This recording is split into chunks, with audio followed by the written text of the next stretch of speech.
অবস্থা তোমাদের সবার?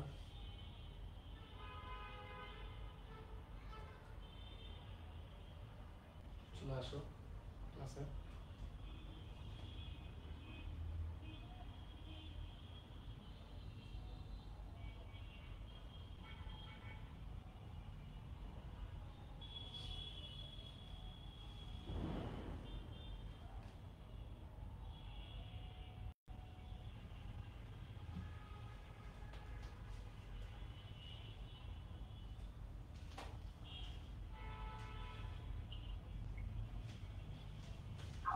মাইক অন কেন তোমাদের?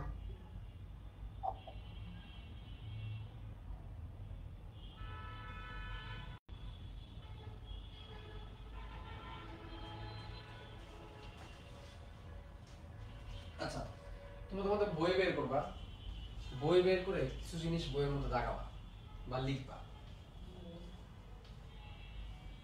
ঠিক আছে? খেয়াল করো, আমরা আজকে যে জিনিসটা পড়তেছি এটা হচ্ছে আমাদের বলতে পারো যে এই চ্যাপ্টারের সর্বশেষ টপিক যেটা আমাদের পড়তে হবে সেটা হচ্ছে কি যকৃৎ বা লিভার। যকৃৎ বা লিভার খাঁটি বাংলা ভাষায় এটাকে কলিজা নামেও ডাকা হয়।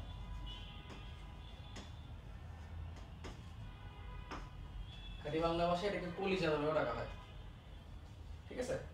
তো এই লিভার বা কলিজা, এখানে একটা কথা আমি অনেক আগে থেকে তোমাদের হয়তো বলতেছিলাম, এটা মানবদেহের সবথেকে বড় গ্রন্থি। তুমি হয়তো আমার কাছে আগে শুনছো, মানবদেহের সবথেকে বড় গ্রন্থি।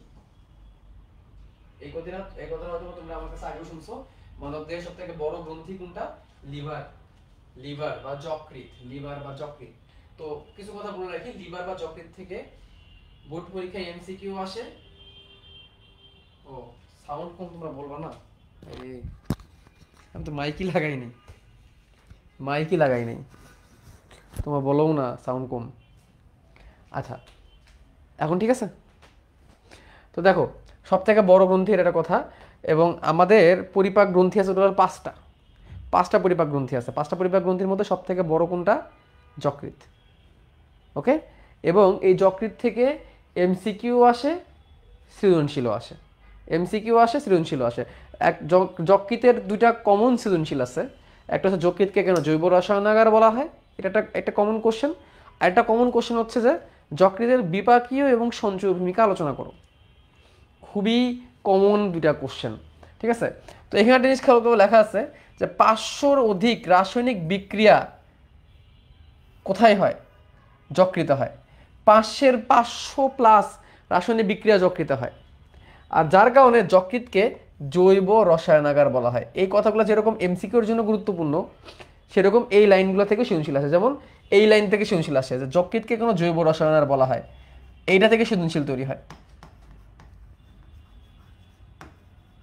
এটা থেকে সৃজনশীল তৈরি হতে পারে। যেমন ধরো একটা প্রশ্ন এরকম আসতেই পারে তোমাদের পরীক্ষায়। ধরো প্রশ্নটা এরকম,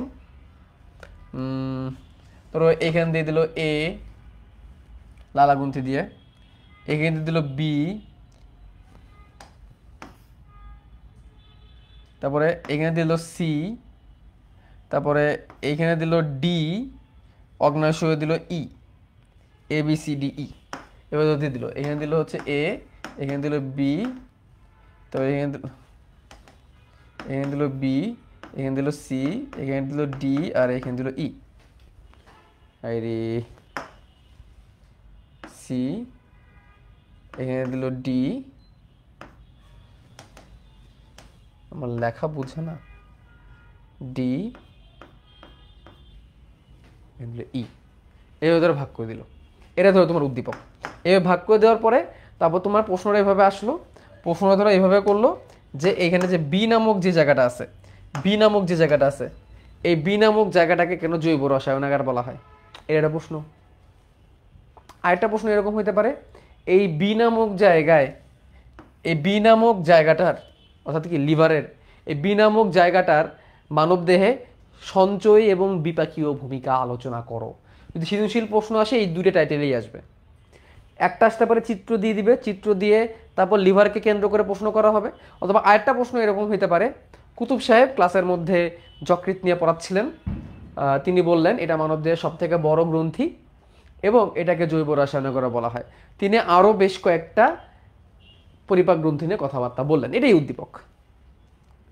লেটস সে এটাই একটা উদ্দীপক। তো এই উদ্দীপকটা বানায় দিছে, এই উদ্দীপকটা তোমাকে দিছে, দিয়ে এবার তোমাকে প্রশ্ন করবে, ঠিক আছে, যে শেষোক্ত লাইনটি বর্ণনা করো, বা মাঝখানের লাইনটা কেন বলছে, যেখানে জৈব রসায়নাগার বলছে। তো জৈব রসায়নাগার বলুক আর যকৃতের সরাসরি বিপাকীয় ভূমিকা বা সঞ্চয় ভূমিকা যাই আসুক, উত্তর সেম। যদি পরীক্ষায় এভাবে প্রশ্ন আসে যকৃতকে কেন জৈব রসায়নাগার বলা হয়, তাহলে এই লাইন দিয়ে শুরু করলা যে 500+ রাসায়নিক বিক্রিয়া এখান থেকে তুমি শুরু করলা, এবং তারপরে তুমি বললা যে এখানে সঞ্চয় এবং বিপাকীয় ভূমিকা আছে, সেম প্যাটার্নে তুমি আলোচনা করবা। বা যদি প্রশ্ন সরাসরি সঞ্চয় বা বিপাকীয় ভূমিকা আলোচনা করতে বলে, তাহলে তুমি সেম প্যাটার্নে আলোচনা করে যাবা। অর্থাৎ চার যেটা আলোচনা সেম হবে, অর্থাৎ একটা জিনিস পড়লে এই চ্যাপ্টারে সৃজনশীল তোমার কভার, সৃজনশীল আর অন্য কিছু আসবে না। সেটা কি? সেটা হচ্ছে আনসার, মানে প্রশ্ন যেভাবে আসুক আনসারটা কোথায় যাবে? আনসারটা যাবে যকৃতের সঞ্চয়ী এবং বিপাকীয় ভূমিকা, সঞ্চয়ী ও বিপাকীয় ভূমিকা। প্রশ্ন যাই হোক দুটোর আনসার সেম, এই হচ্ছে সৃজনশীল। বাট এমসিকিউ তো আমাদের আসে, আসে কি না বলো? তাহলে এইখানে যা আছে এগুলো সব এমসিকিউ। আর আমি আজকে একটু জিনিসগুলো আগে থেকে লিখে নিয়ে আসছি এই স্লাইডে, ঠিক আছে ভাইয়া? এটা কি ফার্স্ট স্লাইড? জি, এটা ফার্স্ট স্লাইড। আজকে স্লাইডের মধ্যে অনেক কিছু লেখা আছে, I think you won't mind.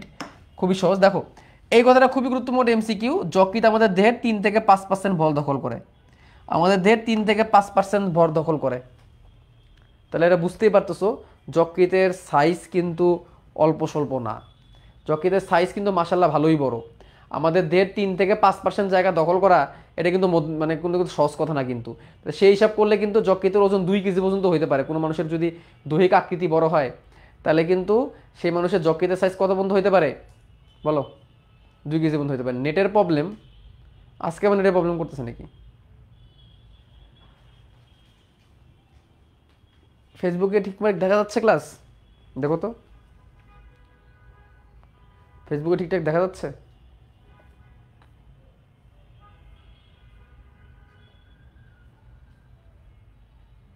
দেখা যাওয়ার তো কথা।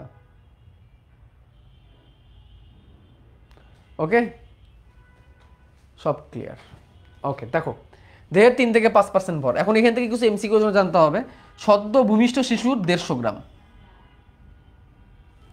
প্রাপ্তবয়স্ক পুরুষের 1.4 থেকে 1.8 গ্রাম, প্রাপ্তবয়স্ক মহিলার 1.2 থেকে 1.4 গ্রাম। তাহলে এইটা মনে রাখার জিনিসটা কি, তুমি এভাবে লিখবা 12, 14, 18, 12, 14, 18 লিখবা, ঠিক আছে? 12 থেকে 14, 12 থেকে 14 এটা হচ্ছে মহিলাদের, প্রাপ্তবয়স্ক মহিলাদের। আর 14 থেকে 18 প্রাপ্তবয়স্ক পুরুষের। এর মানে কি? এই যে 12 মানে 1.2, 1.4, 1.8, এভাবে মনে রাখতে পারো তুমি, ঠিক আছে? আর বাচ্চা হলে কত? তাহলে এখানে এই সাইজ। বাট আমি যদি বলি এখানে সব থেকে গুরুত্বপূর্ণ এমসিকিউর জন্য কোনটা, এটা হচ্ছে এটা, দেহের কত % ভর দখল করে। এটাকে তুমি ডাবল এম দিয়ে লিখে রাখতে পারো। আর বাকি যেগুলো আছে এগুলো মুখস্থের মধ্যে অতটাও গুরুত্বপূর্ণ না, দাগায় রাখো। যেগুলো তোমাদের বই আছে বই দাগায় রাখো, নোট করতে হবে এমন না, বইয়ে দাগা রাখলেই হবে, বই এম দিয়ে লিখে রাখো তাহলেই হবে, বই এগুলোই আছে, বই এগুলোই আছে। ওকে, এবার আমরা একটু আরও কিছু এমসিকিউ দেখে আসি। সেটা হচ্ছে যকৃতের বর্ণ কেমন। দেখো এটাই হচ্ছে লিভার, এটাই লিভার। এর বর্ণ কেমন? এর বর্ণ হচ্ছে লালচে খয়েরি বা বাদামি বর্ণ, লালচে খয়েরি বা বাদামি বর্ণ। কি বর্ণ? লালচে খয়েরি বর্ণ, এটা মনে রাখো। যকৃতের বর্ণ কেমন? যকৃতের বর্ণ হচ্ছে লালচে খয়েরি বর্ণ, লালচে খয়েরি বর্ণ। তারপরে যেটা খুবই গুরুত্বপূর্ণ এমসিকিউ, গ্লিসন ক্যাপসুল এর আবরণ দ্বারা আবৃত থাকে। কিসের আবরণ দ্বারা আবৃত থাকে? গ্লিসন ক্যাপসুলের আবরণ দ্বারা আবৃত থাকে। ভাই এই কথাগুলো ডাইরেক্ট এমসিকিউতে আসে, জন্য আমি আর লিখতেছি না, বইয়ের লাইনই, আমার লেখার কোনো দরকারও নাই। তুমি বইয়ে ডাইরেক্ট দাগায় রাখো তাহলেই হবে, লেখার কোনো প্রয়োজনই নাই, তুমি জাস্ট বইয়ে দাঁড়াও। তবে এই লাইনটা এমসিকিউর জন্য গুরুত্বপূর্ণ। বর্ণ অত বেশি আসে না, বাট আবরণটার নাম কিন্তু আসে। তাহলে যকৃতের বাইরের আবরণের নাম কি বলো? যকৃতের আবরণের নাম কি? ভাইয়া আমি সাইকেল 5 অ্যাক্সেস করতেছি 2 সপ্তাহ, কিন্তু আমাকে মনে হয় ফেসবুক অ্যাড করা হয় না। ওয়েবের অ্যাক্সেস পাইছো? ওয়েবের অ্যাক্সেস পাইলে তো আলহামদুলিল্লাহ। ফেসবুক গ্রুপে নর্মালি করে কি সাইকেল শুরু হওয়ার আগে একসাথে সব অ্যাপ্রুভ দেয়, সো ওয়েট করো, পেয়ে যাওয়া, টেনশনে কিছু নাই। ক্লাস শুরু হওয়ার আগেই পেয়ে যাওয়া, ক্লাস শুরু হওয়ার পরে না পাইলে আমরা গ্রুপে জানাইও, টেলিগ্রাম গ্রুপে। আর ওয়েবের অ্যাক্সেস পেলে তো আলহামদুলিল্লাহ, ঠিক আছে? ভাইয়া ওয়েট বাড়ার সাথে কি লিভারের ভরের পরিবর্তন? ওয়েট বাড়লে লিভারে ফ্যাট জমে, ফ্যাট জমে ফ্যাটি লিভার হয়। তো ফ্যাটি লিভার যেহেতু হচ্ছে, তাহলে লিভারের ভরের পরিবর্তনের অবশ্যই একটা তো মানে একটা তো তারতম্য তো অবশ্যই একটা হবে, তাই না, তোমার ভর বাড়ার সাথে সাথে। সো এটা ট্রু যে লিভারের ভর বাড়ার সাথে সাথে তোমার দেহের তাপমাত্রা, তোমার দেহের ভরের সাথে লিভারের ভরের একটা সম্পর্ক আছে। আচ্ছা, এবার দেখো লিভারকে কয়টা ভাগে ভাগ করা, লিভারের খণ্ড কয়টা, চারটা। দেখো লিভার কিন্তু নিয়ে অলরেডি তুমি অনেক কিছু জানছো। লিভার কই থাকে, যে লিভার চারটা খণ্ড থাকে, এটা তোমাদেরকে আমি আগে বলছি। লিভারের মধ্যে যে পিত্তথলি কানেক্ট থাকে বলছি না, দেখো তো লিভারের সাথে যে পিত্তথলি কানেক্ট থাকে, এটা তোমাদের বলছি না, পিত্তথলি বা পিত্তাশয় কানেক্ট থাকে। মনে রাখবা পিত্তরস তৈরি হয় কিন্তু যকৃতে, কথাটা আমার ভালো করে খেয়াল করো। পিত্তরস তৈরি হয় কিন্তু যকৃতের, পিত্তর থলিতে সেটা জমা থাকে। কি বললাম? পিত্তরস তৈরি হয় যকৃতে, জমা থাকে পিত্তথলিতে, পিত্তরস তৈরি হয় যকৃতে, জমা থাকে পিত্তথলিতে। কথাটা কিন্তু অবশ্যই মনে রাখবা তোমরা, ঠিক আছে? তাহলে দেখো যকৃতের খণ্ড কয়টা, যকৃতের চারটা অসম্পূর্ণ খণ্ড। এইটা আছে ভাই কি গুরুত্বপূর্ণ একটা এমসিকিউ। যকৃতের খণ্ড কয়টা, চারটা, এবং খণ্ডগুলো কেমন, অসম্পূর্ণ খণ্ড। দেখো চারটা একটা এমসিকিউ, অসম্পূর্ণ একটা এমসিকিউ, চারটা একটা এমসিকিউ, অসম্পূর্ণ একটা এমসিকিউ। অসম্পূর্ণ খণ্ডক মানে কি? অসম্পূর্ণ খণ্ডক মানে হচ্ছে খণ্ডকগুলো সমান নয়, সমান নয়, সমান আকৃতির নয়।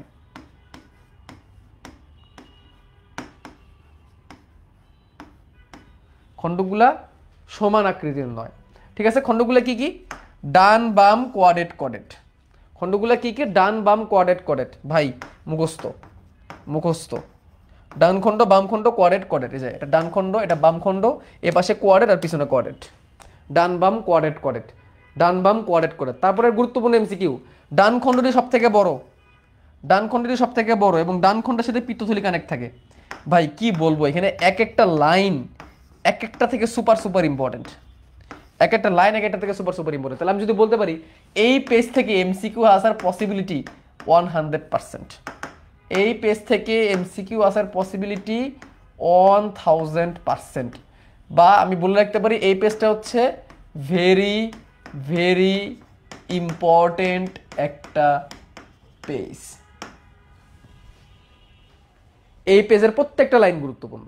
তাহলে আমি আবারও বলি, যকৃতের ডান খণ্ডটা সব থেকে বড়, দিস ইজ দ্য ডান খণ্ড, এটাই ডান খণ্ডের পিছনের দিক, এই ডান খণ্ডের সাথে পিত্তথলি কানেক্ট থাকে, যে পিছন দিক থেকে এটা ডান খণ্ড, ডান খণ্ডের মধ্যে পিত্তথলি কানেক্ট থাকে, ডান খণ্ডটা সব থেকে বড়, খণ্ডটা চারটা, ডান বাম কোয়াড্রেট কোয়াড্রেট, এবং এর বাইরের আবরণ, এই যে সাদা জায়গা দেখতেছে এটা হচ্ছে বাইরের আবরণ, এই যে আবরণ, আবরণটার নাম হচ্ছে গ্লিসন ক্যাপসুল, গ্লিসন ক্যাপসুল।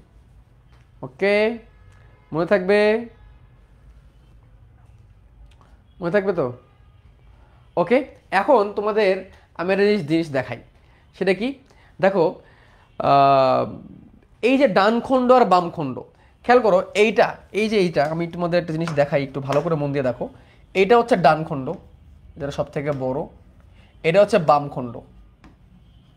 এই ডান আর বাম খণ্ডকে দেখো, এই ডান আর বাম খণ্ডকে পৃথক করার জন্য একটা লিগামেন্ট কাজ করে, একটা দড়ির মতো। এই যে দেখো, এই যে ঝুলে আছে, যে পৃথক করে দিছে, পৃথক করে দেখো ঝুলে আছে, এটা দড়ির মতো, দেখছো? তোমাদের বইয়ের এটা আলোচনা করে নাই, কিন্তু মাজদা ম্যাডামের বইয়ের মধ্যে আবার আলোচনা করছে এটা নিয়ে। কোন বই? মাজদা ম্যাডামের বইয়ের মধ্যে আলোচনা করছে। তো একটা লিগামেন্ট দিয়ে ডান আর বাম লোবটা আলাদা করা থাকে, এর নাম হচ্ছে কি? ফ্যালসিফর্ম লিগামেন্ট। এই লিগামেন্টটার নাম হচ্ছে ফ্যালসিফর্ম লিগামেন্ট, ফ্যালসিফর্ম, ফ্যালসিফর্ম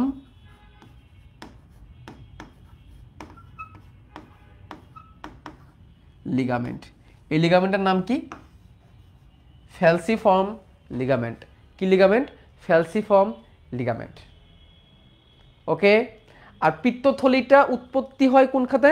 ডান খণ্ডের সাথে, ডান খণ্ড থেকে, ঠিক আছে? আর কোয়াড্রেট লোবের নিচে ঝুলে থাকে, কোয়াড্রেট লোবের নিচে ঝুলে থাকে, ঠিক আছে? এটা তুমি একটু মাথায় রাখতে পারো যে পিত্তথলি কানেক্ট থেকে ডান খণ্ডে, পিত্তথলি কানেক্ট থেকে ডান খণ্ডে, ডান খণ্ডের নিচেই এই পাশেই আসছে কোয়াড্রেট, কোয়াড্রেটের নিচে ঝুলে থাকে। তাহলে ডান, তাহলে কি বললাম? পিত্তথলি সংযুক্ত, পিত্তথলি সংযুক্ত ডান খণ্ডকে, ডান খণ্ডকে পিত্তথলি সংযুক্ত। আর পিত্তথলি ঝুলে আছে, পিত্তথলি ঝুলে আছে কোথায়?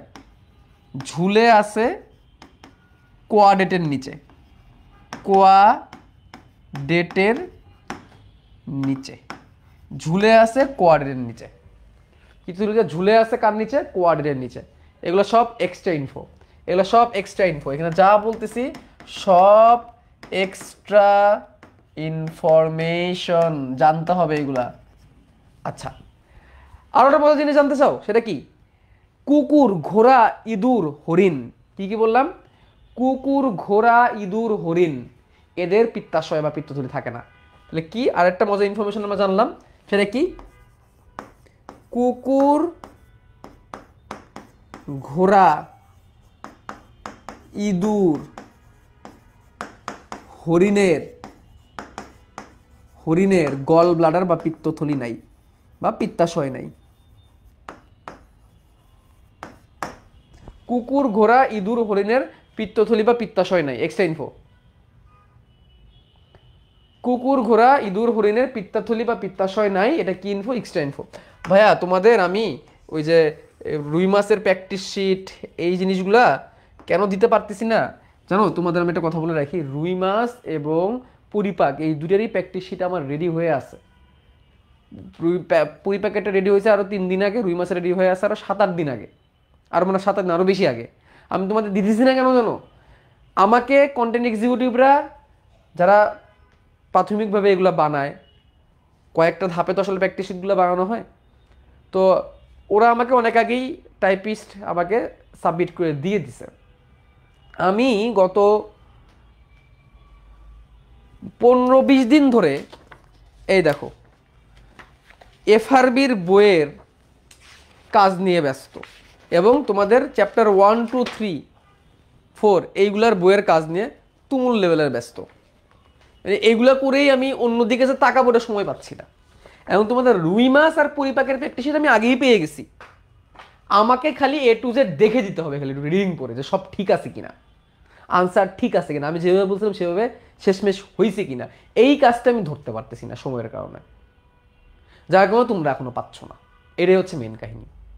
আমার এটা কাজ শেষ হবে ইনশাল্লাহ কাল পরশুর মধ্যে, এরপরে তোমরা তোমাদের জিনিসগুলো আস্তে আস্তে ধীরে পেতে থাকবা এবং তোমাদের বইগুলো পেতে থাকবা। আর তোমাদের যে বইগুলো দেওয়ার কথা, অফকোর্স তোমাদের সাথে কিনতে হবে, বাট তোমাদের যে বইগুলো দেওয়ার কথা এটার ব্যাপারে আমি একটা ডিসিশনে আসতে যাচ্ছি। তোমরা কি চাও আমি চ্যাপ্টার 1, 2, 3, 4 নিয়ে প্রথম বই বের করি, নাকি চ্যাপ্টার 1, 2, 3, 4, 5 অর্থাৎ শর্ট সিলেবাসের 2টা, কি বললাম, চ্যাপ্টার 1, 2, 3, 4, 5 বোটানি আর জুওলজির 1, 2, 3, এই 3টা, টোটাল 2টা বই। ঠিক আছে, প্রথম বইয়ে বেশি থাকবে এখানে চ্যাপ্টার, এই বইয়ের চ্যাপ্টারটা একটু কম থাকবে। ঠিক আছে, এই 2টা বই আমি আনি, এবং এই বছর 17 তারিখে মেডিকেল ভর্তি পরীক্ষা, সেই মেডিকেল ভর্তি পরীক্ষার তথ্যগুলো অ্যাড দিয়ে তারপর আনি, তাহলে তুমি এই বছর আপডেট মেডিকেল ভর্তি পরীক্ষার প্রশ্নগুলো দেখতে পারবা। এটা যদি করি তাহলে আমার বই আস্তে আস্তে এই সপ্তাহের শেষে, এই মাসের শেষ হয়ে যাবে। আর তা যদি না করি তাহলে এই যে এইটুকু দিয়ে আমি তোমার বই হয়তো বা এই মাসের 15-16 তারিখের মধ্যে আমি রেডি করতে পারবো, এইটুকু দিয়ে, শুধু এইটুকু, অর্থাৎ বোটানির 1, 2, 3, 4 কোনটা ভালো হয় তোমরা আমাকে জানাই দিও, সেটা তোমরা জানাই দিও। এখন তোমরা যদি আর্লি নিতে চাও 15 তারিখের আগে, তাহলে হয়তো বা উদ্ভিদ বিজ্ঞানে 1, 2, 3, 4 হবে। আর তোমরা যদি এই মাসের শেষে একটু আমাকে সময় দাও, তাহলে উদ্ভিদ বিজ্ঞানে 1, 2, 3, 4, 5 আর প্রাণী বিজ্ঞানে 1, 2, 3 নিয়ে তোমরা 2টা বই পাইতে পারবা। কোনটা ভালো হয় তোমরা জানাও, সেটাই আমি করব। ঠিক আছে, এই তাহলে এই জিনিসগুলো এক্সট্রা ইনফরমাল লিখলাম। এবার চলো আমরা আমাদের আরেকটা আলোচনায় চলে যাই। আমাদের যকৃতের গঠন পড়া হয়ে গেছে, এবার আমরা যে জিনিসটা পড়বো সেখান থেকে গেলে 2টা MCQ আসে পরীক্ষায়। মেডিকেলের লেটেস্ট প্রশ্ন থাকলে ভালো, ইয়েস। মেডিকেলের এই মেডিকেল ভর্তি পরীক্ষা আমি কেন চিন্তা করলাম হঠাৎ করে, মেডিকেল ভর্তি পরীক্ষা হবে 17 তারিখে, 17 জানুয়ারিতে। তো 17 জানুয়ারি কিন্তু আমি প্রশ্ন পেয়ে যাচ্ছি, দেখতে পারতেছি। তাহলে 17 জানুয়ারিতে যদি আমি প্রশ্নগুলো অ্যাড করে এই মাসের শেষে বইগুলো আনি, ধরো তোমাদের তাহলে কয়টা চ্যাপ্টার, 1, 2, 3, 4, 5 আর ওইদিকে 3টা, 6, 7, 8টা চ্যাপ্টার তোমরা পাবা 2টা বইয়ে। তাহলে দেখো প্রত্যেকটা চ্যাপ্টারের মধ্যে তুমি আপডেট ইনফরমেশনগুলো কিন্তু পেয়ে গেলা। এটা ভালো হইতো না? কারণ আমি সেই বইগুলো আবার পাবলিশ করবো, তখন এক্সট্রা ইনফো অ্যাড করা লাগবে, মানে এই বছরের প্রশ্নগুলো অ্যাড করা লাগবে, রেদার দেন আমি তোমাদের একেবারে দিয়ে দিই। তাই না? তাহলে এমবিবিএস পরীক্ষার পরে দিলে ভালো হবে, এটাই বলতেছিলাম আমি, বুঝছো? এই কথাটাই বলতে চাচ্ছিলাম। এই জন্য আমি একটু সময় নিচ্ছি। প্রাইস কত হবে? প্রথম বইয়ের যেটা যদি 1 2 3 4 5 হয়, মানে আমি সহজ কথায় বলি, চ্যাপ্টার যদি 3 থেকে 4টা করি, অর্থাৎ চ্যাপ্টার 1 2 3 4 শুধু, তাহলে বইয়ের খরচও কম পড়বে, প্রাইসও 350 টাকা বা এরকমের মধ্যে থাকবে। আর যদি চ্যাপ্টার বাড়ে 1 2 3 4 5, তাহলে উদ্ভিদবিজ্ঞান বইয়ের দামটা একটু 500 বা 450 এরকম থাকবে, আর প্রাণীবিজ্ঞানটা ওই 3 350 এরকম থাকবে। মানে বইয়ের চ্যাপ্টারের কাউন্টের উপরে আমার খরচ বাড়বে, বইয়ের চ্যাপ্টার বাড়লে আমার খরচ বাড়বে, খরচ বাড়লে তোমাদেরও কিনতে টাকাটা বেশি লাগবে, এই আর কি। ভাইয়া বইয়ে কি প্র্যাকটিস শিট থাকবে? হ্যাঁ, প্র্যাকটিস শিটই তো এটা, এইটা তো প্র্যাকটিস শিটই, তোমাদের সাথে প্র্যাকটিস শিট প্রিন্ট করা না লাগে, ঠিক আছে? তো আমি দেখি কোনটা ভালো হয়, তোমরাও আমাকে জানাও। তবে হ্যাঁ, শুধু যদি উদ্ভিদ বিজ্ঞানের 1 2 3 4 তোমরা নিতে চাও, তাহলে আমি মনে হয় 15 তারিখের আগেই শেষ করে ফেলতে পারবো, আমি আশা করতেছি, ঠিক আছে?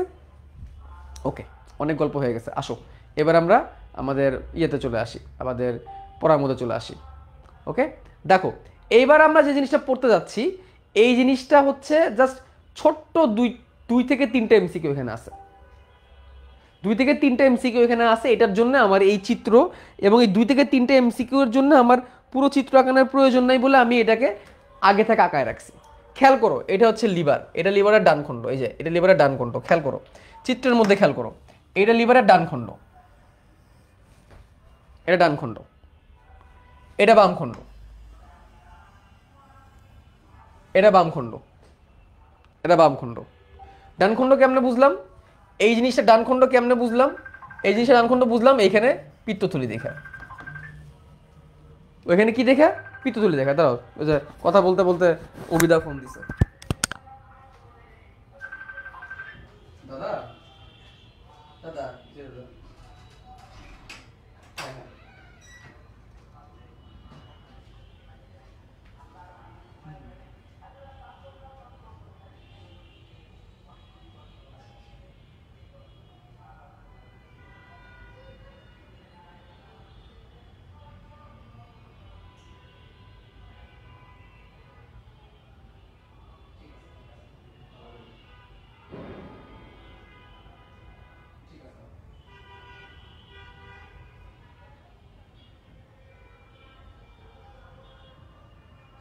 ঠিক আছে, আমি এর মধ্যে আমারও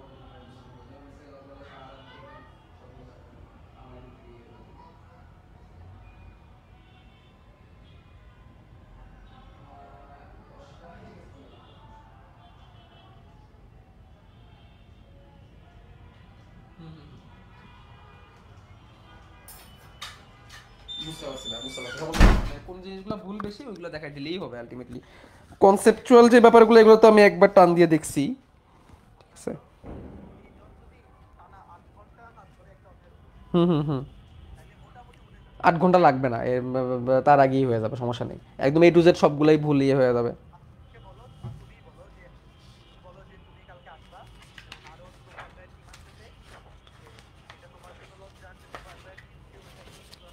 হুম হুম হুম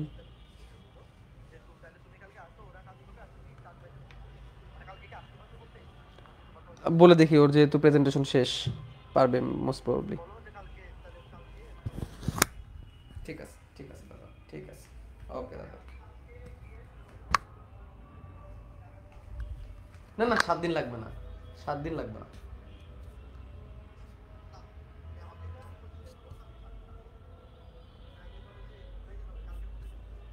ঠিক আছে, ঠিক আছে দাদা। আপ-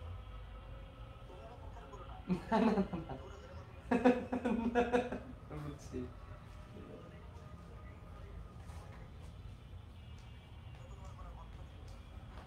ঠিক আছে দাদা।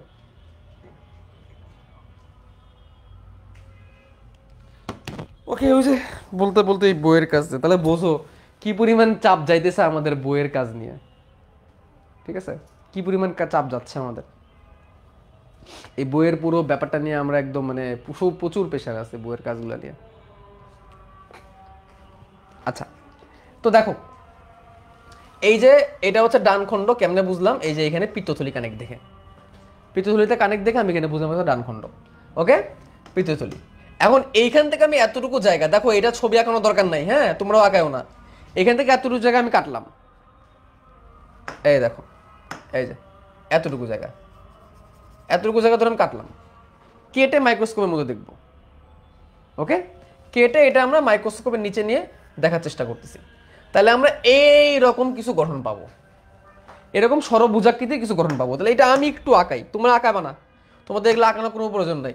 আমি যদি এইটুকু অংশকে মাইক্রোস্কোপের নিচে নিয়ে দেখি, আমরা এরকম ষড়ভুজাকৃতির কিছু গঠন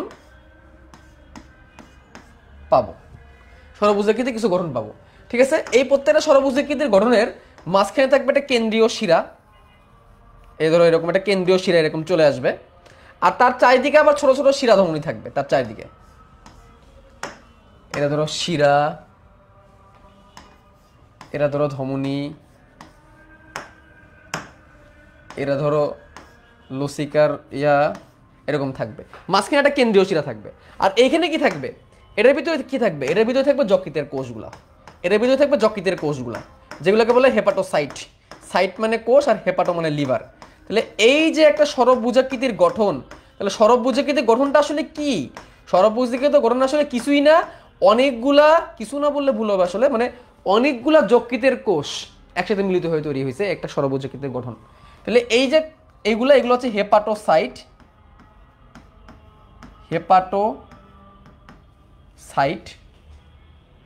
ওকে।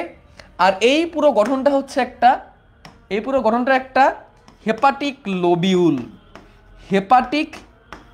লোবিউল। মনে রাখবেন স্যার, যেখানে আপনারা হেপাটিক শব্দটা পাবেন, বুঝবেন এটা হচ্ছে যকৃতকে ইন্ডিকেট করতেছে। হেপাটিক শব্দটা পাইলে মনে রাখবেন কাকে ইন্ডিকেট করতেছে, যকৃতকে ইন্ডিকেট করতেছে। তাহলে হেপাটিক লোবিউল মানে যকৃতের লোবিউল। বেসিক্যালি যকৃতটা অনেকগুলা এরকম লোবিউল দিয়ে তৈরি। এর মধ্যে আমরা এইটুকু জায়গার মধ্যে তো 3টাকে দেখাইছি। এবং দেখো এই যে একটা লোবিউল দেখতে কেমন, আমি যদি এইটুক জায়গার মধ্যে জুম করি, তাহলে ওই জায়গাটা উপর থেকে দেখতে এরকম মনে হবে। ধরো আমি উপর থেকে মানে সাইড থেকে দেখতেছি, এই সাইড থেকে যদি উপর থেকে দেখি, আমি যদি ভিউইং অ্যাঙ্গেলটা এই দিক থেকে হয়, এই উপর থেকে হয়, এখন তো আমি এই যে এইভাবে দেখতেছি, এইভাবে মানে সামনে থেকে দেখতেছি, তাহলে এরকম দেখাচ্ছে।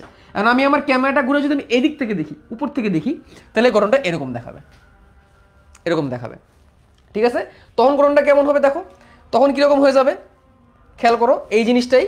তখন আমি একটু বড় করে আঁকাবো, কেউ আঁকায়ও না, কারণ এগুলো তোমাদের আঁকানো লাগবে না। এরকম হয়ে যাবে, যেমন আমি ক্যামেরার ভিউটা এখন কোন দিক থেকে, এইভাবে ক্যামেরার ভিউ, ঠিক আছে, এভাবে দেখতেছি। তখন কেমন হবে ব্যাপারটা খেয়াল করো, এইখানে এই যে মাঝখানে যে কেন্দ্রীয় শিরা, এই সেই কেন্দ্রীয় শিরা, ঠিক আছে, এটাকে আমরা কি বলতেছি, এটাকে আমরা কেন্দ্রীয় শিরা বলতেছি মেইন। এবং তার চারিদিকে দেখো ছোট ছোট আর অনেকগুলো শিরা আছে প্রত্যেকটা চারিদিক থেকে। এই যে যেগুলো, এই যে নীল লাইনটা, এই যে নীল লাইন, এটা চারিদিকে আরো অনেকগুলো শিরার মতো আছে, এটা চারিদিকে আরো অনেকগুলো ধমনির মতো আছে প্রত্যেকটা চারদিকে। কেন? ওই কোষগুলোর মধ্যে রক্ত প্রবাহ করার জন্য। এই যে ধমনি, এবং সবুজগুলা স্নায়ু এবং পিত্তনালিকা। বেসিক্যালি সবুজগুলো পিত্তনালিকা, এই যে পিত্তনালিকাও আছে, পিত্ত যাতে তৈরি হয়। কারণ আমার যকৃতের কোষ থেকে কিন্তু পিত্ত তৈরি হয়, তোমাদের বলছিলাম হয়তো বা, যকৃতের কোষ থেকে কি তৈরি হয়, পিত্ত তৈরি হয়। এই যে পিত্তনালিকা, এগুলো হচ্ছে কি পিত্তনালিকা, এই। এবং দেখো এইগুলা সামহাও এই যে মাঝখানে এসে আবার এদের সাথে মিলিত হইতে পারবে।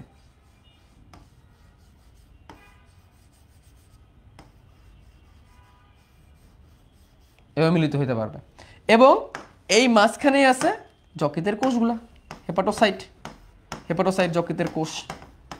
এই হচ্ছে গঠন যকৃতের কোষ।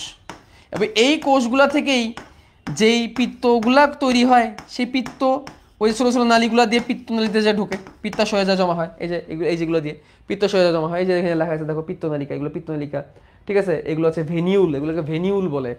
শিরার থেকে আরো যেগুলো ছোট, এগুলো বলে ভেনিউল, আর এটা হচ্ছে কেন্দ্রীয় শিরা। তাহলে এইগুলো হচ্ছে ভেনিউল আর হচ্ছে কেন্দ্রীয় শিরা। এই কেন্দ্রীয় শিরাটাই বেসিক্যালি হেপাটিক পোর্টাল শিরার সাথে কানেক্ট হয় ফিউচারে, ঠিক আছে। তাহলে এই হচ্ছে পুরো স্ট্রাকচার। এখন দেখো এর ভিতরে কিছু জায়গা ফাঁকা থাকে, কিছু জায়গা ফাঁকা থাকবে এরকম, এর ভিতরে কিছু জায়গা এরকম ফাঁকা থাকবে, ব্ল্যাঙ্ক থাকবে, ব্লান্ট থাকবে, কিছু কিছু জায়গায় এরকম ফাঁকা থাকবে। তো এই কিছু কিছু জায়গায় এরকম ফাঁকা থাকবে, এই জায়গাটা যেসব জায়গায় এই যেরকম একটু ফাঁকা থাকবে, এই জায়গাগুলোর মধ্যে থাকবে এই জায়গাগুলোর মধ্যে থাকবে কিছু শ্বেত রক্তকণিকা, এখানে থাকবে কিছু শ্বেত রক্তকণিকা WBC। এই শ্বেত রক্তকণিকা কি প্রকৃতির? মনোসাইট প্রকৃতির, মনোসাইট প্রকৃতির শ্বেত রক্তকণিকা, যেগুলোর নাম হয় ম্যাক্রোফেজ বা কাফার কোষ। এই কোষগুলোর নাম হচ্ছে কাফার কোষ। সহজ বাংলায় বললে যকৃতের ফাঁকে ফাঁকে কিছু জায়গা থাকে, এই জায়গাগুলোর নাম হচ্ছে সাইনুসয়েড। সাইনুসয়েড, এই জায়গাগুলোর নাম হচ্ছে সাইনুসয়েড, এই জায়গার নাম হচ্ছে সাইনুসয়েড। এই সাইনুসয়েডে ফাঁকা থাকে, এই ফাঁকা জায়গায় কিছু শ্বেত রক্তকণিকা থাকে যেগুলো বলে কাফার কোষ। আর এই কাফার কোষ কি করে? জীবাণু ভক্ষণ করে। এই কাফার কোষ কি করে? জীবাণু ভক্ষণ করে। এই কাফার কোষ কি করে? জীবাণু ভক্ষণ করে। কি করে? জীবাণুকে ভক্ষণ করে। তাহলে যকৃতের ম্যাক্রোফেজের নাম কি? কাফার কোষ। এই প্রশ্নটা আসে, যকৃতের ম্যাক্রোফেজের নাম কি? কাফার কোষ। যকৃতের ম্যাক্রোফেজের নাম কি? কাফার কোষ। এটা এমসিকিউতে আসে। এখন তোমরা বলতে পারো ভাই ম্যাক্রোফেজ এ কোন সি চিড়িয়া হ্যাঁ, এ কে আহে? খেয়াল করো আমি কি বলছি। যকৃতের জীবাণুকে ভক্ষণ করার জন্য, যকৃতের মধ্যে কোনো বাইরে থেকে জীবাণু সেগুলো ভক্ষণ করার জন্য আসে হচ্ছে কাফার কোষ। কাফার কোষ কি? এক ধরনের শ্বেত রক্তকণিকা। মূলত শ্বেত রক্তকণিকা বেশ কয়েক টাইপের হয়, মতো 5 রকমের শ্বেত রক্তকণিকা আমরা পাই। এর মধ্যে একটা নাম হচ্ছে মনোসাইট। শ্বেত রক্তকণিকা যখন রক্তের মধ্যে থাকে তখন তার নাম থাকে মনোসাইট, আর সে যখন টিস্যুতে চলে যায়, কোষে চলে যায়, তখন তার নাম হয়ে যায় ম্যাক্রোফেজ। তখন সে আরও বেশি ভায়োলেন্ট হয়ে যায়, তখন সে আরও বেশি জীবাণুকে ভক্ষণ করতে পারে। একটা মনোসাইট সে সর্বোচ্চ 20 থেকে 30 জীবাণু মারতে পারে।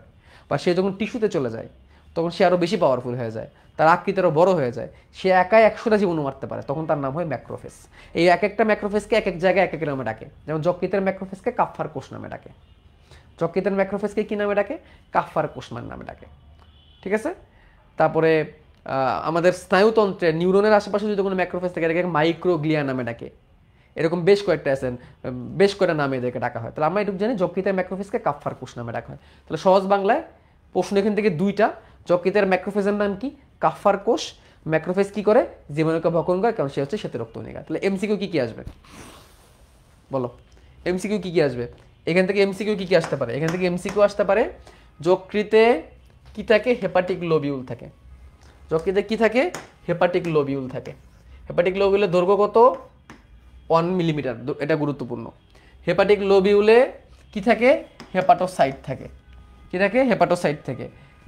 মাঝখানে সে কিসের সাথে কানেক্ট হয়? কেন্দ্রীয় শিরার সাথে কানেক্ট হয়। কেন্দ্রীয় শিরার সাথে কানেক্ট হয়। এখানে যকৃতের ম্যাক্রোফেজের নাম কি? কাফার কোষ। যকৃতের ম্যাক্রোফেজের নাম কি? কাফার কোষ। ম্যাক্রোফেজগুলো কোথায় থাকে? সাইনুসয়েডে থাকে। সাইনুসয়েড কি? লোবিউলের ফাঁকা জায়গা। লোবিউলের ভিতরে কি থাকে? হেপাটোসাইট নামক যকৃতের কোষ থাকে। মনে থাকবে? বলো মনে থাকবে কিনা? তো এরকম অনেকগুলা লোবিউল দিয়ে আমাদের যকৃতটা তৈরি হয়। আমাদের যকৃতে এরকম অসংখ্য লোবিউল আছে। ওকে,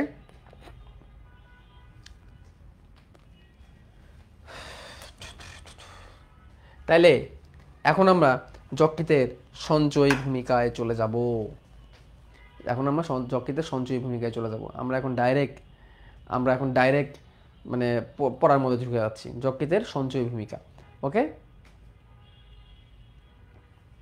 দেখো যকৃতের দুইটা ভূমিকা আছে, একটা হচ্ছে সঞ্চয় ভূমিকা, একটা হচ্ছে বিপাকীয় ভূমিকা। কোনটার মানে কি? সঞ্চয় ভূমিকা মানে হচ্ছে যকৃৎ কি সঞ্চয় করবে, কি জমা রাখবে তার মধ্যে। এর একটা খুবই সুন্দর উত্তর কি? সুন্দর উত্তর হচ্ছে 6 প্রকারের খাদ্য। 6 প্রকারের খাদ্য: শর্করা, আমিষ, স্নেহ, খনিজ, ভিটামিন আর পানি। পানির জায়গায় রক্ত দিয়ে মনে রাখবা। এই 6 প্রকার জিনিস যকৃৎ জমা রাখবে। এই 6টাই উত্তরে লিখতে হবে। আর বিপাকীয় ভূমিকা কি? বিপাককে 2 ভাগে ভাগ করা যায়, উপচিতি আর অপচিতি। বিপাক কি আসলে? পরিপাক বাদে তোমার দেহে যা হয় রাসায়নিক বিক্রিয়া সবই বিপাক। সহজ বাংলায় বললে পরিপাক ব্যতীত তোমার দেহের মধ্যে যা ঘটতেছে রাসায়নিক বিক্রিয়া সবই বিপাক। তোমার দেহে শ্বসন হচ্ছে, বিপাক। রেচন একটা বিপাকের মধ্যেই পড়ে। অর্থাৎ তোমার দেহে সকল ক্রিয়া বিক্রিয়াকে তুমি বিপাক বলে বলতে পারবা, চালাই দিতে পারবা, জাস্ট পরিপাকটা বাঁচে।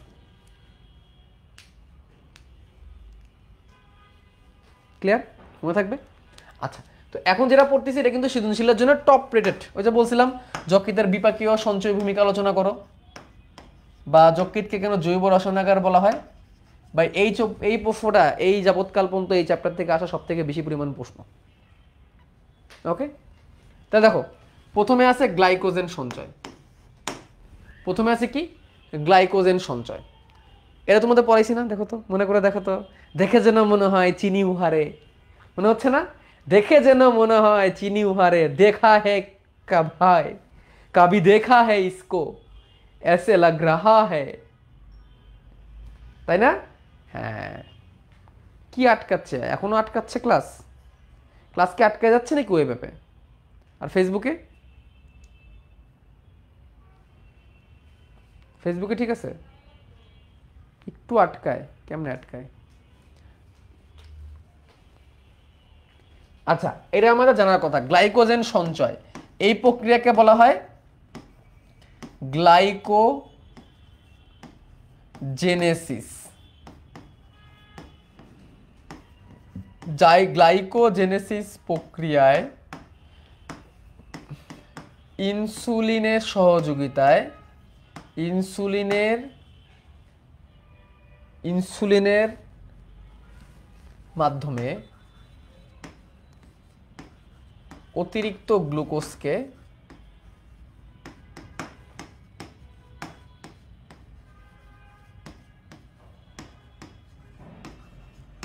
গ্লাইকোজেন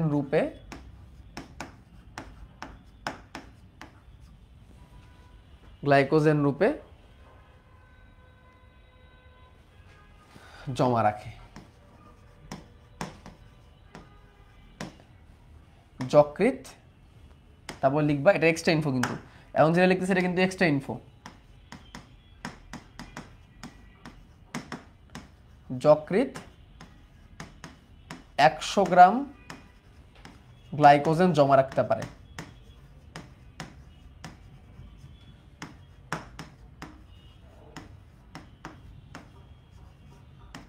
কতটুকু গ্লাইকোজেন জমা রাখতে পারে যকৃৎ?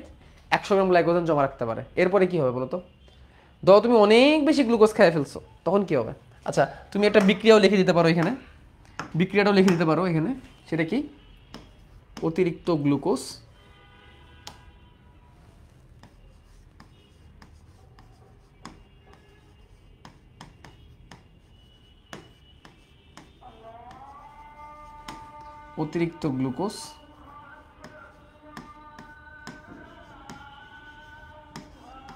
ইনসুলিন বানাবে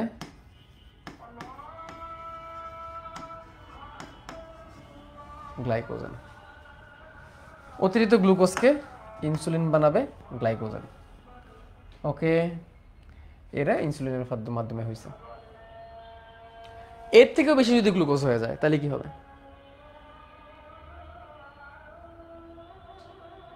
গ্লাইকোজেনের পাশে এক বলতে কি ইম্পর্টেন্ট বুঝাইছে? কই না, এক এক এক দুই, 1-2। আচ্ছা, এখন ধরো তার এটা একটা এটা এই টপিকের মধ্যে পড়ে না, তারপর আমি তোমাদের একটু বলতেছি। ধর তারপরেও যদি অতিরিক্ত গ্লাইকোজেন তৈরি হয় তখন কি হবে? তারপরে এই গ্লুকোজগুলা, তার তো একটা লিমিট আছে তাই না, যে 100 গ্রাম গ্লাইকোজেন জমা রাখবে। তারপরে যদি কি হয়, গ্লুকোজ অতিরিক্ত হলে লাইপোজেনেসিস, জেনেসিস মানে উৎপন্ন, লাইপো মানে লিপিড, প্রক্রিয়ায় ফ্যাট আকারে জমা হবে এবং সারা দেহ ফ্যাট তৈরি করবে, সারা দেহে মেদ জমা করবে। এই জন্যেই বেশি ভাত খাইলে ভুঁড়ি হয়। তার মানে কি বুঝাইলাম এটাই। এটা কিন্তু এই টপিকের মধ্যে পড়ে না, এটা এক্সট্রা একটা জিনিস আমি তোমাদের বলে দিলাম। সেটা হচ্ছে কি, তুমি যদি অতিরিক্ত গ্লুকো শর্করা জাতীয় খাবার মানে অতিরিক্ত ভাত খায় ফেলো, 100 গ্রাম পর্যন্ত গ্লাইকোজেন হিসেবে জমবে। এরপরে যা হবে এটা লিভারে ফ্যাটি লিভার হিসেবে জমতে থাকবে এবং তোমার দেহের মধ্যে মেদ আকারে জমতে থাকবে। ডায়াবেটিক্স হবে না। হ্যাঁ, ডায়াবেটিস হবে কেন? মেদ আকারে জমতে থাকবে। ডায়াবেটিস তখন হবে যখন ইনসুলিনের ঘাটতি হবে, তোমার দেহ তো ইনসুলিন সাপোর্ট দিচ্ছেই। তাহলে এইগুলো গ্লাইকোজেন সঞ্চয়, তাহলে এটা কি গ্লুকোজের মধ্যে পড়ে, কিন্তু শর্করার মধ্যে পড়ে। তাহলে তোমার শর্করা সঞ্চয় পড়া হয়ে গেল, শর্করা সঞ্চয় কিন্তু পড়া হয়ে গেল, শর্করা সঞ্চয় কিন্তু পড়া হয়ে গেল। এবার তুমি পানি সঞ্চয়ের জায়গায় তুমি রক্তকে পানির সাথে তুলনা করো, রক্ত ইকুয়াল টু পানি দিয়ে তুলনা করো, রক্তকে পানির সাথে তুলনা করো। এখানে মনে রাখবা রক্ত 1500 ঘন সেন্টিমিটার রক্ত জমা রাখে।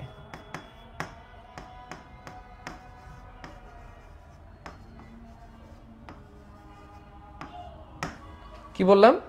যকৃৎ 1500 ঘন সেন্টিমিটার পরিমাণ কি রাখতে পারে? রক্ত জমা রাখতে পারে। কি বললাম? আমাদের যকৃৎ 1500 ঘন সেন্টিমিটার পর্যন্ত রক্ত কি রাখতে পারে? জমা রাখতে পারে। ওকে, কেন রাখে জমা?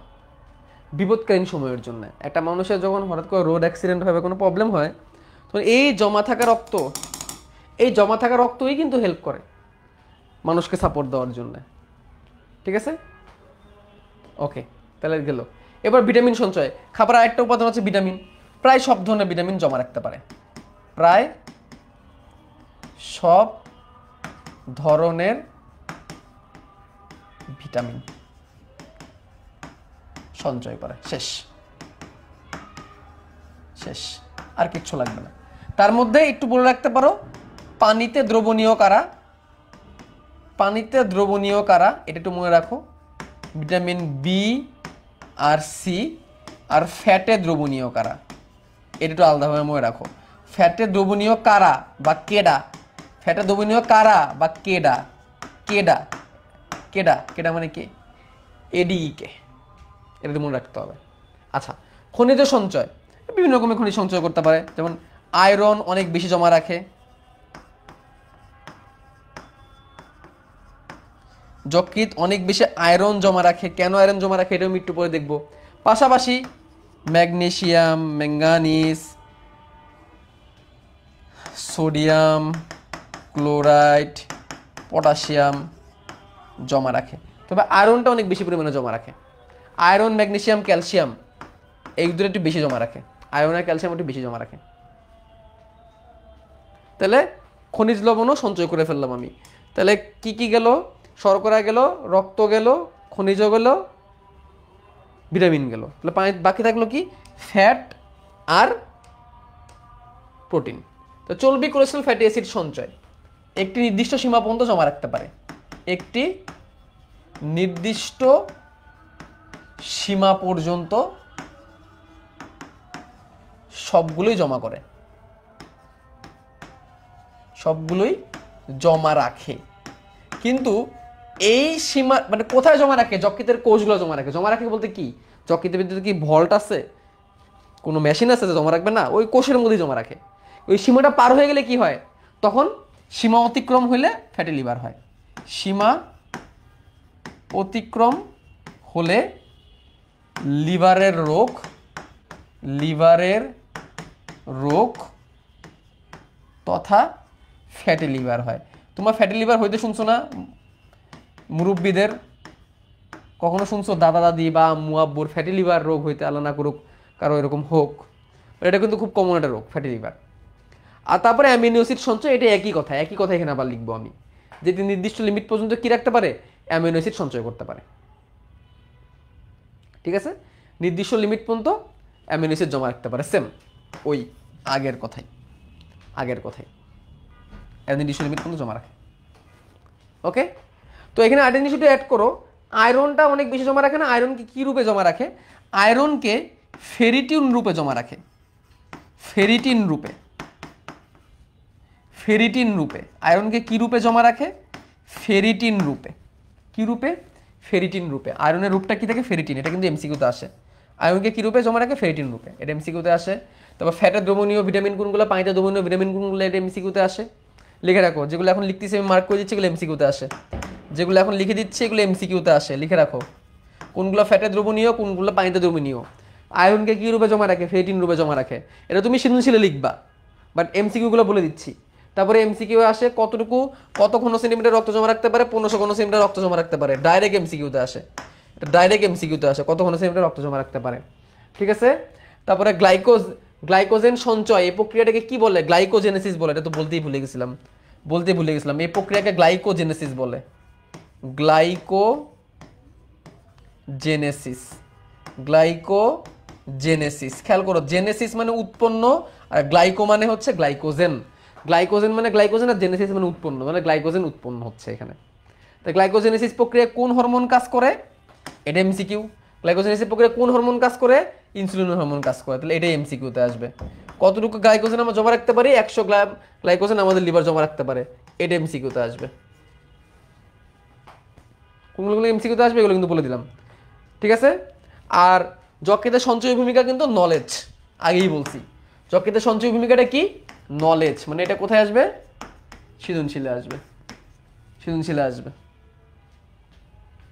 জেনেসিস মানে তৈরি, ইয়েস। গেল। অ্যামিনো অ্যাসিড সঞ্চয়ের মধ্যে কিছু লিখলাম না, এগুলো থেকে তেমন আসার মতো কিছু নাই। আর কোনগুলো এমসিকিউ আসার মতো এগুলো বলে দিছি। গেল। এবার আমরা দেখব যকৃতের বিপাকীয় ভূমিকা। বিপাক একটু আগে বলছি, তোমার দেহের মধ্যে যা হয় সবই বিপাক, পরিপাকটা ব্যতীত। আর বিপাক দুই রকমের, বিপাক দুই রকমের কনসেপ্ট, এটা কিন্তু কনসেপ্ট। হ্যাঁ, বিপাক দুই রকমের কনসেপ্ট, মানে এটা তোমার পরীক্ষায় সরাসরি আসবে না, তোমার জানতে হবে। একটা হচ্ছে উপচিতি। উপচিতি, উপচিতিকে মনে রাখবে এভাবে, উপচিতিকে মনে রাখবে এভাবে যে ডেভেলপ বা ডেভেলপিং, ডেভেলপড আপ, মানে কোনো কিছুকে ডেভেলপ করা।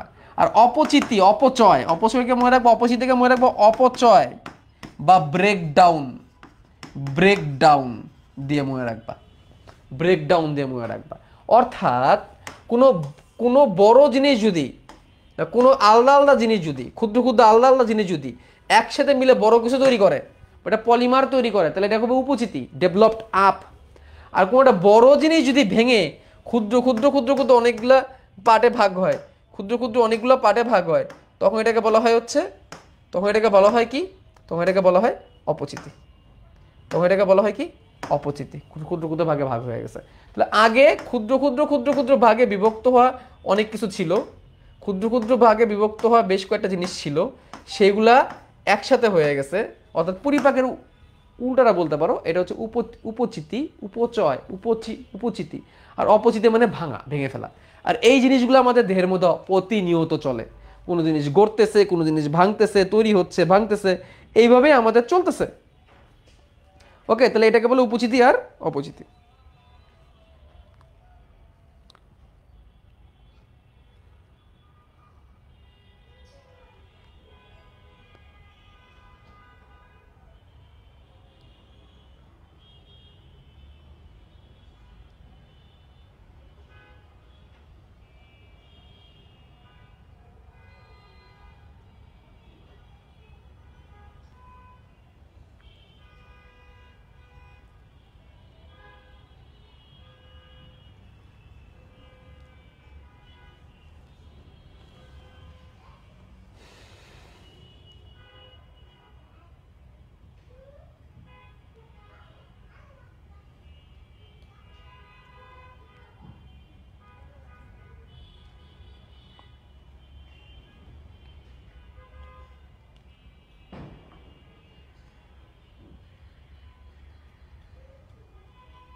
আচ্ছা, তো আমরা যকৃতের বিভাগীয় ভূমিকা এখন ঢুকে যাব। সৃজনশীলের জন্য মোস্ট ইম্পর্টেন্ট, কিন্তু এটা পাশে লিখে রাখলাম নলেজ, পাশে লিখে রাখলাম কিন্তু নলেজ।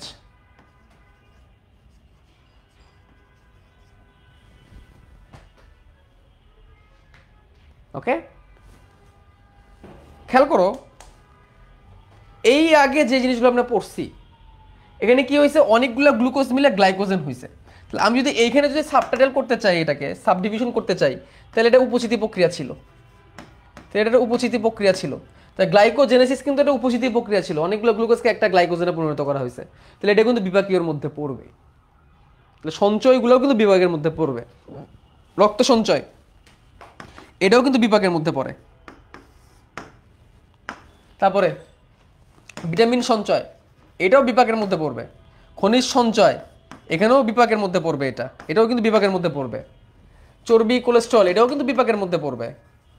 অ্যামিনো অ্যাসিড সে জমাও রাখতেছে, অ্যামিনো অ্যাসিডকে ভাঙতেছে, এটাও কিন্তু বিপাকের মধ্যে পড়বে।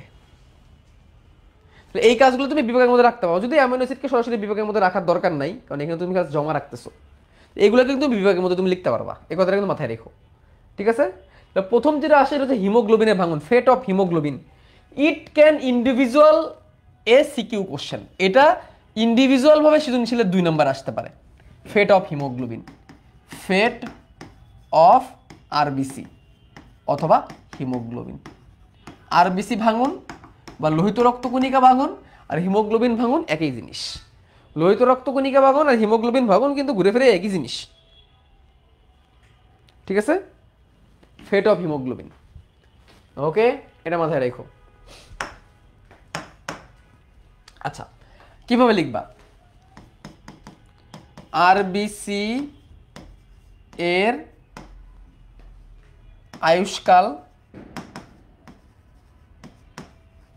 120 দিন এবং এরপর ইহা যকৃতের ম্যাক্রোফেজ, মনে আছে? যকৃতের ম্যাক্রোফেজ কাফার কোষে, যকৃতের ম্যাক্রোফেজ কাফার কোষে ভেঙে যায় এবং হিমোগ্লোবিন মুক্ত হয়, এবং হিমোগ্লোবিন মুক্ত হয়। তারপরে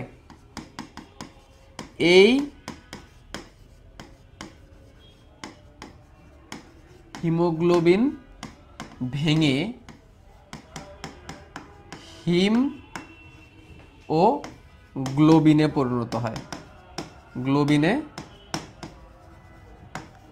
রূপান্তর হয়।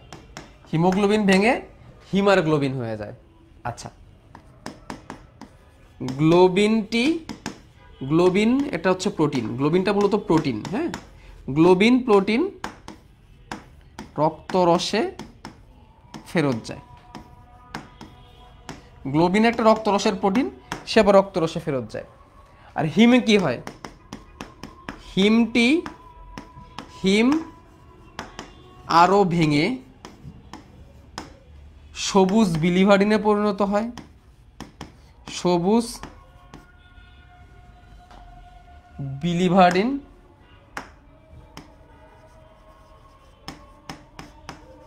ও আয়রনে পরিণত হয়, আয়রনে পরিণত হয়। আয়রনের কিছু অংশ রক্তে মিশে ও বাকিটুকু ফেরিটিন আকারে যকৃতে জমা থাকে। একটু আগে তোমাদের বলছি, এই সেই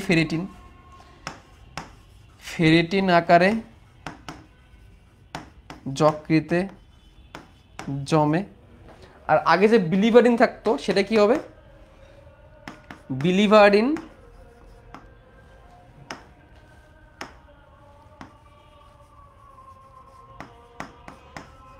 পুনরায় ভেঙে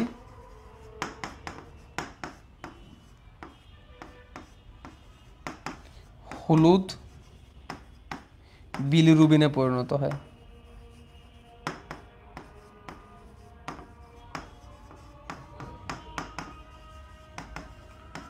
এই হলুদ বিলিরুবিন মলটনের মাধ্যমে চলে যায়। পুরো প্রসেসটা এখানে তোমাদের দেখতে কঠিন লাগতেছে, আমি এটাকে সহজ করে দিচ্ছি।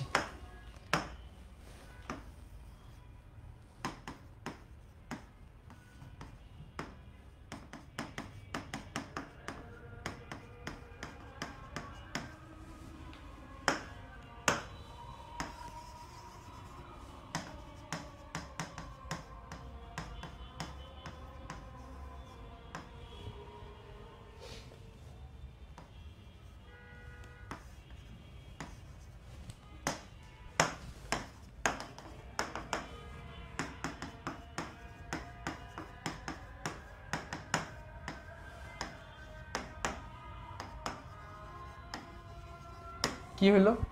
এটা একটা লোহিত রক্তকণিকা। সেই লোহিত রক্তকণিকা 120 দিন পর যকৃতের ম্যাক্রোফেজ, যেটার নাম কাফার কোষে, যে ভাঙলো, ভেঙে ধ্বংসাবশেষে পরিণত হলো, আর হিমোগ্লোবিন পার্টটা আলাদা হইলো। ঠিক আছে, এই পার্টটা হচ্ছে কি হিমোগ্লোবিন। এই হিমোগ্লোবিন এখন কি হবে? হিম এবং গ্লোবিনে ভাগ হবে। হিমোগ্লোবিনের মধ্যে কি হবে? হিম এবং গ্লোবিনে ভাগ হবে। এটা আমি তোমার ফ্লোচারের মাধ্যমে বোঝাচ্ছি। হ্যাঁ, হিম এবং গ্লোবিনে ভাগ হবে। এই গ্লোবিন অংশটা কি হবে? গ্লোবিন অংশটা রক্তরসে চলে যাবে। রক্তরসে চলে যাবে, কারণ গ্লোবিন নিজেও একটা প্রোটিন। গ্লোবিন নিজেও কি একটা প্রোটিন, সে রক্তরসে চলে যাবে, রক্তরসের সাথে মিশে যাবে। হিম কি হবে? এবারে হিম অংশটা আয়রন 2+, আয়রন 3+ ইত্যাদি আয়নে পরিণত হবে। বা ধরো আয়রন 2+, আয়রন 2+ই লিখি, আয়রন 2+এ পরিণত হবে। যে আয়রন 2+ ফেরিটিন বা ফেরিটিন, আয়রন 2+টা ফেরিটিন হয়ে ফেরিটিন আকারে কোথায় জমা থাকবে? লিভারে জমা থাকবে। ফেরিটিন আকারে কোথায় জমা থাকবে? লিভারে জমা থাকবে। লিভারে জমা থাকবে ফেরিটিন আকারে। ঠিক আছে, আরও কিছু আয়রন থাকবে, যে আয়রন নর্মালি আয়রন 3+, যেটা এটা রক্তে প্রবাহ হবে, রক্ত প্রবাহের মধ্যে চলে যাবে। আচ্ছা, তারপরে সে গ্লোবিন। আচ্ছা, হিম থেকে আরো একটা অংশ তৈরি হবে, সেটার নাম হচ্ছে বিলিভার্ডিন। হিম থেকে আরেকটা অংশ তৈরি হবে, সেটার নাম হচ্ছে কি? বিলিভার্ডিন। বিলিভার্ডিনের বর্ণ কি? সবুজ। এই বিলিভার্ডিন আবার ভাঙবে, ভেঙে পরিণত হবে বিলিরুবিন। বিলিরুবিনের বর্ণ কি? হলুদ। এবং এই বিলিরুবিন পরবর্তীতে মল এবং মূত্রের মাধ্যমে নির্গত হবে, মল থেকে বেশি হবে, এই কারণে মলের বর্ণ হচ্ছে হলুদ। আর যখন জন্ডিস হয় তখন এই বিলিরুবিনের মাত্রাই বেড়ে যায়। জন্ডিস হলে বিলিরুবিনের মাত্রাই বেড়ে যায়। আই থিঙ্ক তোমরা বুঝতে পারছো। এখন যদি তোমরা এই লাইনটা পড়ো তাহলে ভালো করে বুঝতে পারবে। আবার পড়ে শোনাই। আরবিসির আয়ুষ্কাল 120 দিন, এরপর ইহার যকৃতের ম্যাক্রোফেজের কাফার কোষে ভেঙে যায় এবং হিমোগ্লোবিন মুক্ত হয়। এই হিমোগ্লোবিন ভেঙে গিয়ে হিম এবং গ্লোবিনে রূপান্তরিত। হিমোগ্লোবিন ভাঙেও কিন্তু ম্যাক্রোফেজেই। গ্লোবিন প্রোটিন রক্তরসে ফেরত যায় এবং হিম অংশটি আরও ভেঙে সবুজ বিলিভারিন এবং আয়রনে পরিণত হয়। কিছু আয়রন অংশ রক্তে মিশে যায়, কিছু অংশ বাকিটুকু ফেরিটিন আকারে যকৃতে জমা থাকে। আর বিলিভারিন যেটা আছে সেটা পুনরায় ভেঙে বিলিরুবিন হলুদে পরিণত হয়। হোপফুলি তোমরা এখন পারবা।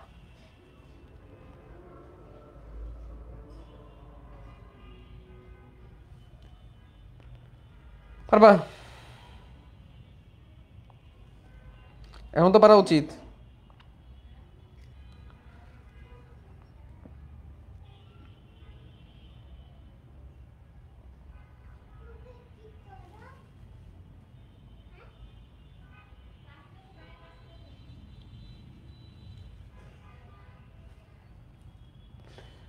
আজকের টপিকটা কিন্তু অনেক বড়। আজকের টপিক কিন্তু অনেক বড়। হ্যাঁ, একটু সময় লাগবে। গেল। এবার দেখো, রক্ত সে ভাঙছে, যকৃৎ রক্ত ভাঙছে, কিন্তু ভ্রূণাবস্থায়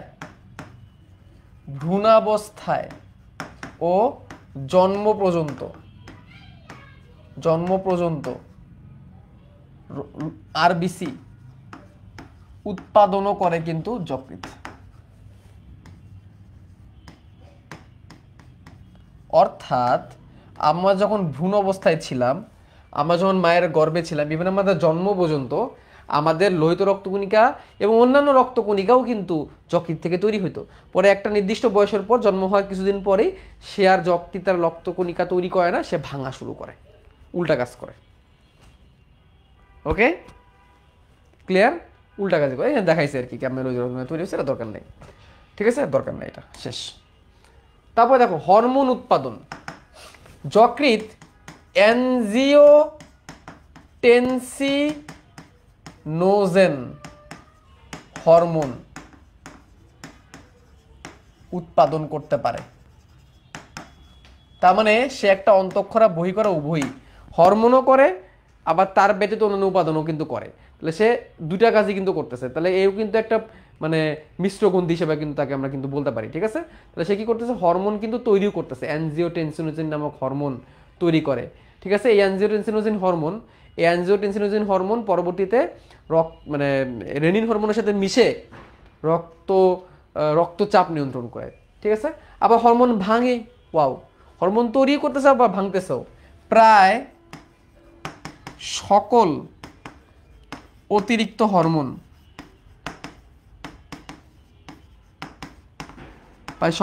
হরমোন যকৃৎ ভাঙে, তবে দুটো হরমোন সে দ্রুত ভাঙে। কি কি? অ্যালডোস্টেরন এবং টেস্টোস্টেরন ও অ্যালডোস্টেরন দ্রুত ভাঙে। আসসালামু আলাইকুম। জি জি বলছি।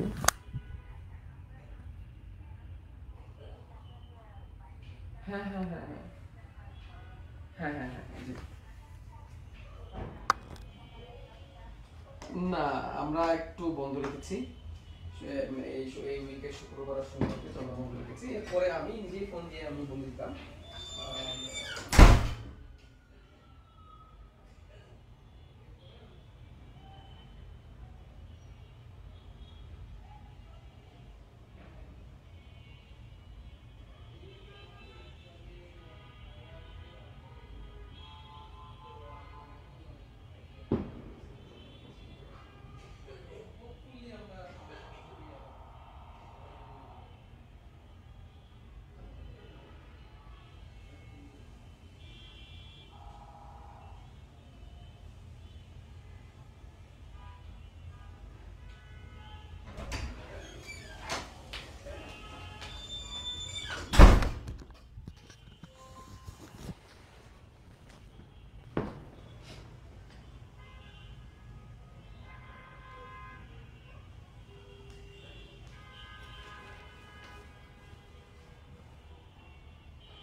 কি প্রশ্ন করছো একজন?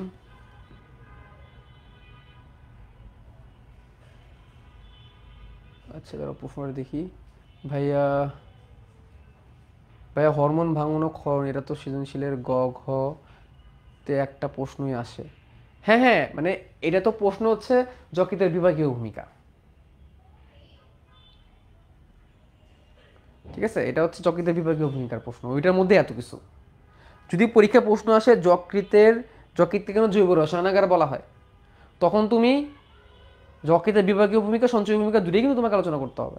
অনেক বড় হয়ে যাবে কিন্তু তখন প্রশ্ন। যদি শুধু সঞ্চয় ভূমিকা আলোচনা করতে বলে তাহলে সহজ, শুধু বিভাগীয় ভূমিকা আলোচনা করতে বললে সহজ অল্প। বাট যদি বলে যকৃতকে কেন জৈব রসায়নাগার বলা হয়, তখন তুমি বলবে এখানে 500 রকমের রাসায়নিক বিক্রিয়া হয়, যার মধ্যে সঞ্চয় আছে বিভাগীয় আছে, তখন তোমাকে কি করতে হবে, অল্প অল্প আলোচনা করতে হবে, সবগুলা না। আমি তোমাদের সবগুলো দেখাই দিচ্ছি, কারণ এখানে এমসিকিউ আছে, অনেক বড় আলোচনা। মেবি আজকে আমি শেষ করতে পারবো না, কারণ এটা পড়ানোর পর আবার পিত্ত আছে, তারপর আবার কিছু রোগ আছে, হয়তো আবার একটা ক্লাস লাগবে যেটা আমি শনিবার তোমাদের করাবো। ও বাই দ্য ওয়ে, তোমাদের কিন্তু সাইকেল 5 শুরু হচ্ছে 7 তারিখে। সাইকেল 5 কিন্তু 7 তারিখে শুরু হচ্ছে, আমি একটু 2 দিন পিছিয়ে দিছি 7 তারিখে, ঠিক আছে। সো মেবি এই চ্যাপ্টারে আরও একটা ক্লাস লাগবে, ঠিক আছে, আই ডোন্ট নো। তাহলে দেখো কি বললাম, যকৃৎ সকল হরমোনকেই ভাঙে, কিন্তু সে টেস্টোস্টেরন এবং অ্যালডোস্টেরন হরমোনকে দ্রুত ভাঙে। এর পেছনে লজিকটা কি, এটা কিন্তু এমসিকিউতে খুব আসে। যকৃৎ কোন হরমোনগুলোকে দ্রুত ভাঙে, এই প্রশ্নটা, এটা তো মেডিকেলের ভর্তি পরীক্ষার প্রশ্ন, এমসিকিউ আসে। তবে যকৃৎ কোন হরমোন তৈরি করে, এটা কিন্তু এমসিকিউতেও আসে। আমি তোমাদের সৃজনশীলে কেমন লিখবে সেটা দেখাচ্ছি, বাট এগুলো কিন্তু এমসিকিউতেও আসে, অর্থাৎ এটা মেমোরাইজ, এমসিকিউ মানে মেমোরাইজ, এখন তো মেমোরাইজ বলি না, ডাইরেক্ট বলে দিই। ওকে, এখন কেন এই দুটাকে, এখন একটু কনসেপ্ট দেখো, এখানে দুটা কনসেপ্ট একটু খেয়াল করো। টেস্টোস্টেরন হচ্ছে পুরুষ যৌন হরমোন। এই পুরুষ যৌন হরমোন যদি শরীরের মধ্যে অতিরিক্ত থেকে যায়, এটা শরীরের জন্য ক্ষতিকর, এই জন্য এটাকে দ্রুত ভেঙে দেওয়া লাগে অতিরিক্ত থাকলে। আর অ্যালডোস্টেরনও সেম, অ্যালডোস্টেরন হচ্ছে ব্লাড প্রেশারকে কন্ট্রোল করে, ব্লাড প্রেশার নিয়ন্ত্রক করে। তাহলে অ্যালডোস্টেরনের কাজ কি, ব্লাড প্রেশারকে নিয়ন্ত্রণ করা। যেমন একটা মেকানিজম আছে, যে মেকানিজমের নাম হচ্ছে কি রেনিন অ্যানজিওটেনসিন, যেটার নাম আমরা একটু আগে দেখছি, আর অ্যালডোস্টেরন মেকানিজম। এগুলো কনসেপ্ট, লেখার দরকার নাই। কি লিখলাম? এটাকে রাম বলা হয়, RAM, RAM, RAM, renin angiotensin aldosterone mechanism. এ আবার কি? রেনিন একটা হরমোন, রেনিন একটা হরমোন, এটা কিন্তু আমাদের পাকস্থলীর রেনিন না, এটা কিডনির রেনিন। কিডনি থেকে ওটা রেনিন নামক একটা হরমোন পাওয়া যায়, রেনিন হরমোন। এই রেনিন হরমোন কি করে? অ্যানজিওটেনসিনোজেনকে সক্রিয় অ্যানজিওটেনসিনে পরিণত করে, সক্রিয় অ্যানজিওটেনসিনে পরিণত করে, সক্রিয় অ্যানজিওটেনসিনে পরিণত করে। তাহলে অ্যানজিওটেনসিন কিন্তু নিষ্ক্রিয়, অ্যানজিওটেনসিন কিন্তু নিষ্ক্রিয়। তাহলে আমাদের যকৃৎ যে অ্যানজিওটেনসিনোজেনটা তৈরি করে এটা নিষ্ক্রিয়। কিডনি থেকে রেনিন হরমোনটা আসে, যেটা অ্যানজিওটেনসিনোজেনকে অ্যানজিওটেনসিন বানায়, অ্যানজিওটেনসিন সক্রিয়। এটাই হচ্ছে রেনিন অ্যানজিওটেনসিন, কারণ রেনিন অ্যানজিওটেনসিনোজেনকে অ্যানজিওটেনসিন বানায়। আর একটা আছে অ্যালডোস্টেরন। এইটা যখন মিলিত হয়ে যায় তিনটা হরমোনকে একসাথে, রেনিন অ্যানজিওটেনসিন অ্যালডোস্টেরন মেকানিজম বলে। অ্যাকচুয়ালি অ্যানজিওটেনসিন আর অ্যালডোস্টেরন একসাথে কাজ করে, আর অ্যানজিওটেনসিনোজেনকে সক্রিয় করতে লাগে রেনিন। এটাকে মিলে হয় রেনিন অ্যানজিওটেনসিন অ্যালডোস্টেরন মেকানিজম, যেটা ব্লাড প্রেশারকে কন্ট্রোল করে। তো এখন এটাই কথা, তোমার লিভার অ্যানজিওটেনসিনোজেন তৈরি করতে পারে, এই জন্য অ্যালডোস্টেরনকে দ্রুত ভেঙে দেওয়া লাগে। অ্যালডোস্টেরন যদি যকৃতে অনেক বেশি সময় থেকে যায়, তাহলে তোমার ব্লাড প্রেশার আপ ডাউন করে ফেলবে, অনেক বেশি কমে যাবে, তুমি মারাও যেতে পারো। ঠিক আছে? এই জন্যে যকৃৎ কি করে, টেস্টোস্টেরন এবং অ্যালডোস্টেরন এই দুটা হরমোনকে খুব দ্রুত ভেঙে দেয়। অতিরিক্ত আসছে সেটাকে ভেঙে দিছে। কেন আমি তোমাদের দেখা যায়, বাকিগুলো এগুলো কনসেপ্ট। এখানে আমি যেটুকু লিখছি এগুলো হচ্ছে তুমি সৃজনশীল লিখবা। এমসিকিউতে কি আসবে? এমসিকিউতে আসবে হচ্ছে কোন হরমোন দুটাকে খুব দ্রুত ভাঙে, অ্যালডোস্টেরন এবং টেস্টোস্টেরন। কোন হরমোনটাকে সে তৈরি করে? অ্যানজিওটেনসিনোজেন। That's it. তবে এটাও আসতে পারে যে অ্যানজিওটেনসিনোজেনকে সক্রিয় কে করে? কিডনির রেনিন। এটাও কিন্তু পরীক্ষা আসতে পারে। ওকে, সৃজনশীলে কিন্তু এত কিছু লিখবা না। সৃজনশীলে কি লিখবা? হরমোন উৎপাদন, অ্যানজিওটেনসিনোজেন তৈরি করে। সৃজনশীলে লিখবা হরমোন ভাঙন, সকল হরমোনকে ভাঙে, তবে অ্যালডোস্টেরন আর টেস্টোস্টেরনকে দ্রুত ভাঙে। সৃজনশীলে এইটুকু লিখবা। ওকে। তাপ উৎপাদন, অনেক বেশি রাসায়নিক বিক্রিয়া যেহেতু হয়, তা তাপ উৎপাদন হবে। অনেক বেশি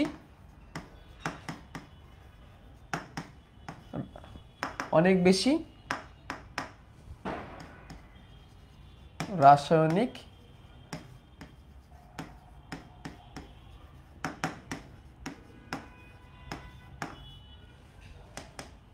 দেহতাপ তৈরি হয়। অনেক বেশি রাসায়নিক বিক্রিয়া, অনেক বেশি তাপ উৎপন্ন হবে। প্রতিরক্ষা, যকৃতের WBC ও ম্যাক্রোফেজ। মনে আছে যকৃতের ম্যাক্রোফেজের নাম কি? দ্রুত বলো, যকৃতের ম্যাক্রোফেজের নাম কি? বলো।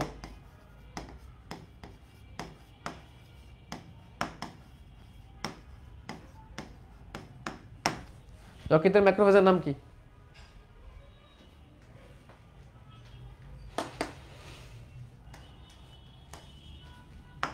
WBC মানে শ্বেত রক্তকণিকা, হোয়াইট ব্লাড সেল। যকৃতের ম্যাক্রোফেজের নাম হচ্ছে কাফার কোষ।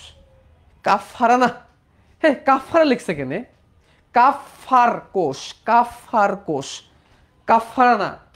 যকৃতের ম্যাক্রোফেজের নাম হচ্ছে কুফার কোষ, কুফার, এরকম দেখো কুফার, কুফার, কুফার সেল। যকৃতের ম্যাক্রোফেজকে বলা হয় কুফার সেল, কুফার সেল, বিজ্ঞানী কুফার। ক্লটিং ফ্যাক্টর তৈরি, রক্ততঞ্চনের কিছু ফ্যাক্টর থাকে, রক্ততঞ্চন মানে কি? জমাট, রক্ত জমাট বাঁধানোর জন্য কিছু ফ্যাক্টর কাজ করে। কয়টা? 13টা। রক্ততঞ্চনের ফ্যাক্টর যকৃতে তৈরি হয়, এটা আমরা ডিটেলস আলোচনা করব রক্ত সঞ্চালন চ্যাপ্টারে, এই জন্য আপাতত মনে রাখলে না মনে রাখলে। প্লাজমা প্রোটিন তৈরি, প্লাজমা প্রোটিন কি? প্লাজমা মানে রক্তরস, প্লাজমা মানে কি? রক্তরস এর প্রোটিন।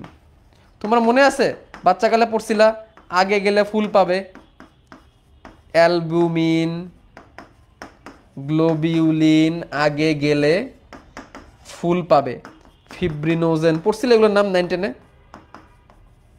ফিব্রিনোজেন, তারপরে প্রথমবিন, 9 এগুলোর নাম তো পড়ার কথা। এগুলো হচ্ছে রক্তরসের প্রোটিন, এগুলো যকৃৎ তৈরি করতে পারে। প্রায় সকল প্লাজমা প্রোটিন তৈরি করে।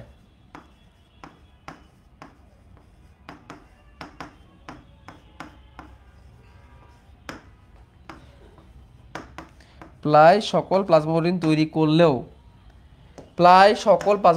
করলেও গামা গ্লোবিউলিন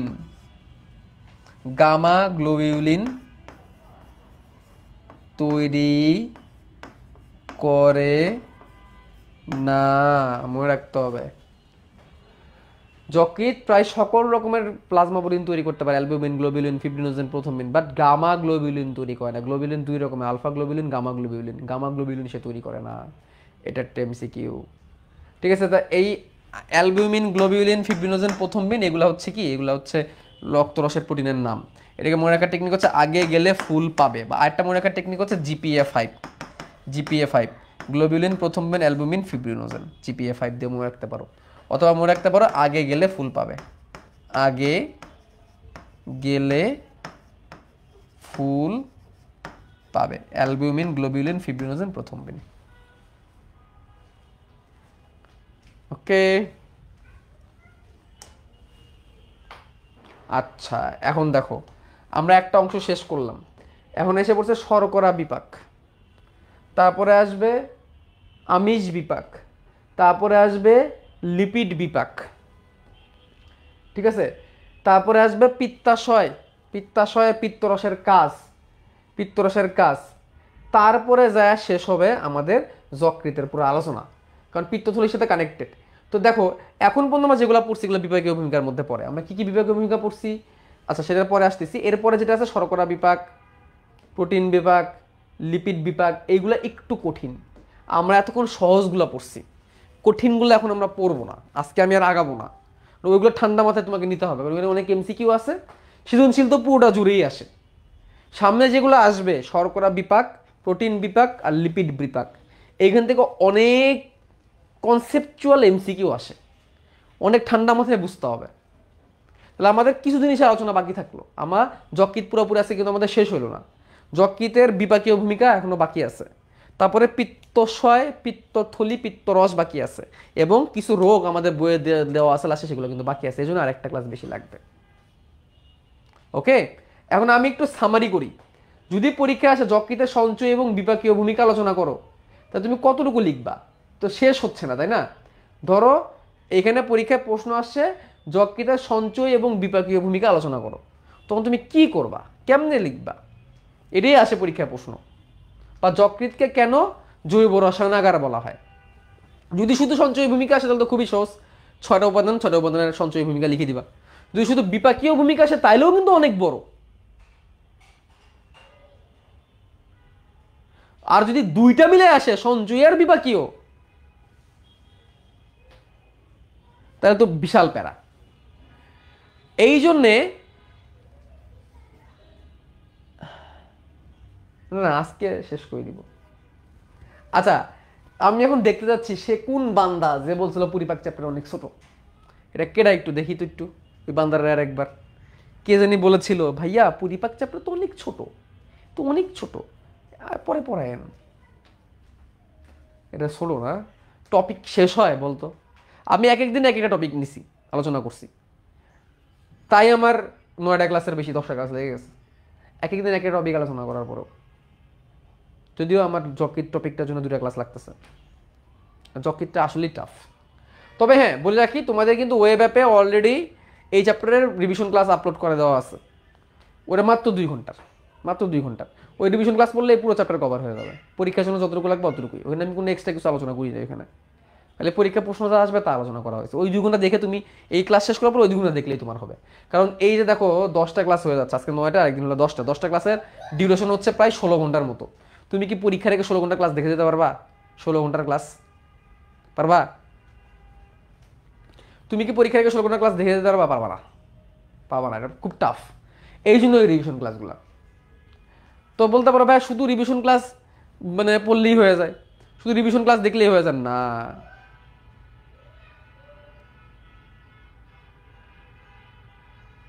শুধু রিভিশন ক্লাস দেখলে হবে না, আগে তুমি এটা দেখো, তারপর দেখবা রিভিশন ক্লাস তোমার জন্য সহজ। কি পরিপাকনন্দ ঠাকুর, আসলেই ঠিক, শেষ আর হইতে চায় না, ঠিক আছে, অনেক ছোটো চ্যাপ্টার। তো দেখো আমি তোমাদের একটু আজকে কি কি পড়লাম একটু রিক্যাপ করে দিই। দেখো আমরা আজকে যারা জানছি, প্রথমে বলছিলাম যকৃতকে কেন জৈব রসায়ন বলে, এটা সৃজনশীলে আসবে, এবং এখানে সঞ্চয় ভূমিকা আলোচনা করতে হবে। তো যকৃত মানবদের সব থেকে বড় গ্রন্থি, এই জন্য এর আলোচনাটা অনেক বড়। বলতে পারো এই টপিকের মধ্যে সব থেকে বেশি গুরুত্বপূর্ণ, কলিজা এত সহজে তো শেষ হবে না। যকৃৎ দিয়ে 3 থেকে 5% ভর দখল করে, এর ভরের মধ্যে মনে রাখবা বাচ্চা অবস্থায় 150 গ্রাম থাকে সদ্য ভূমিষ্ঠ।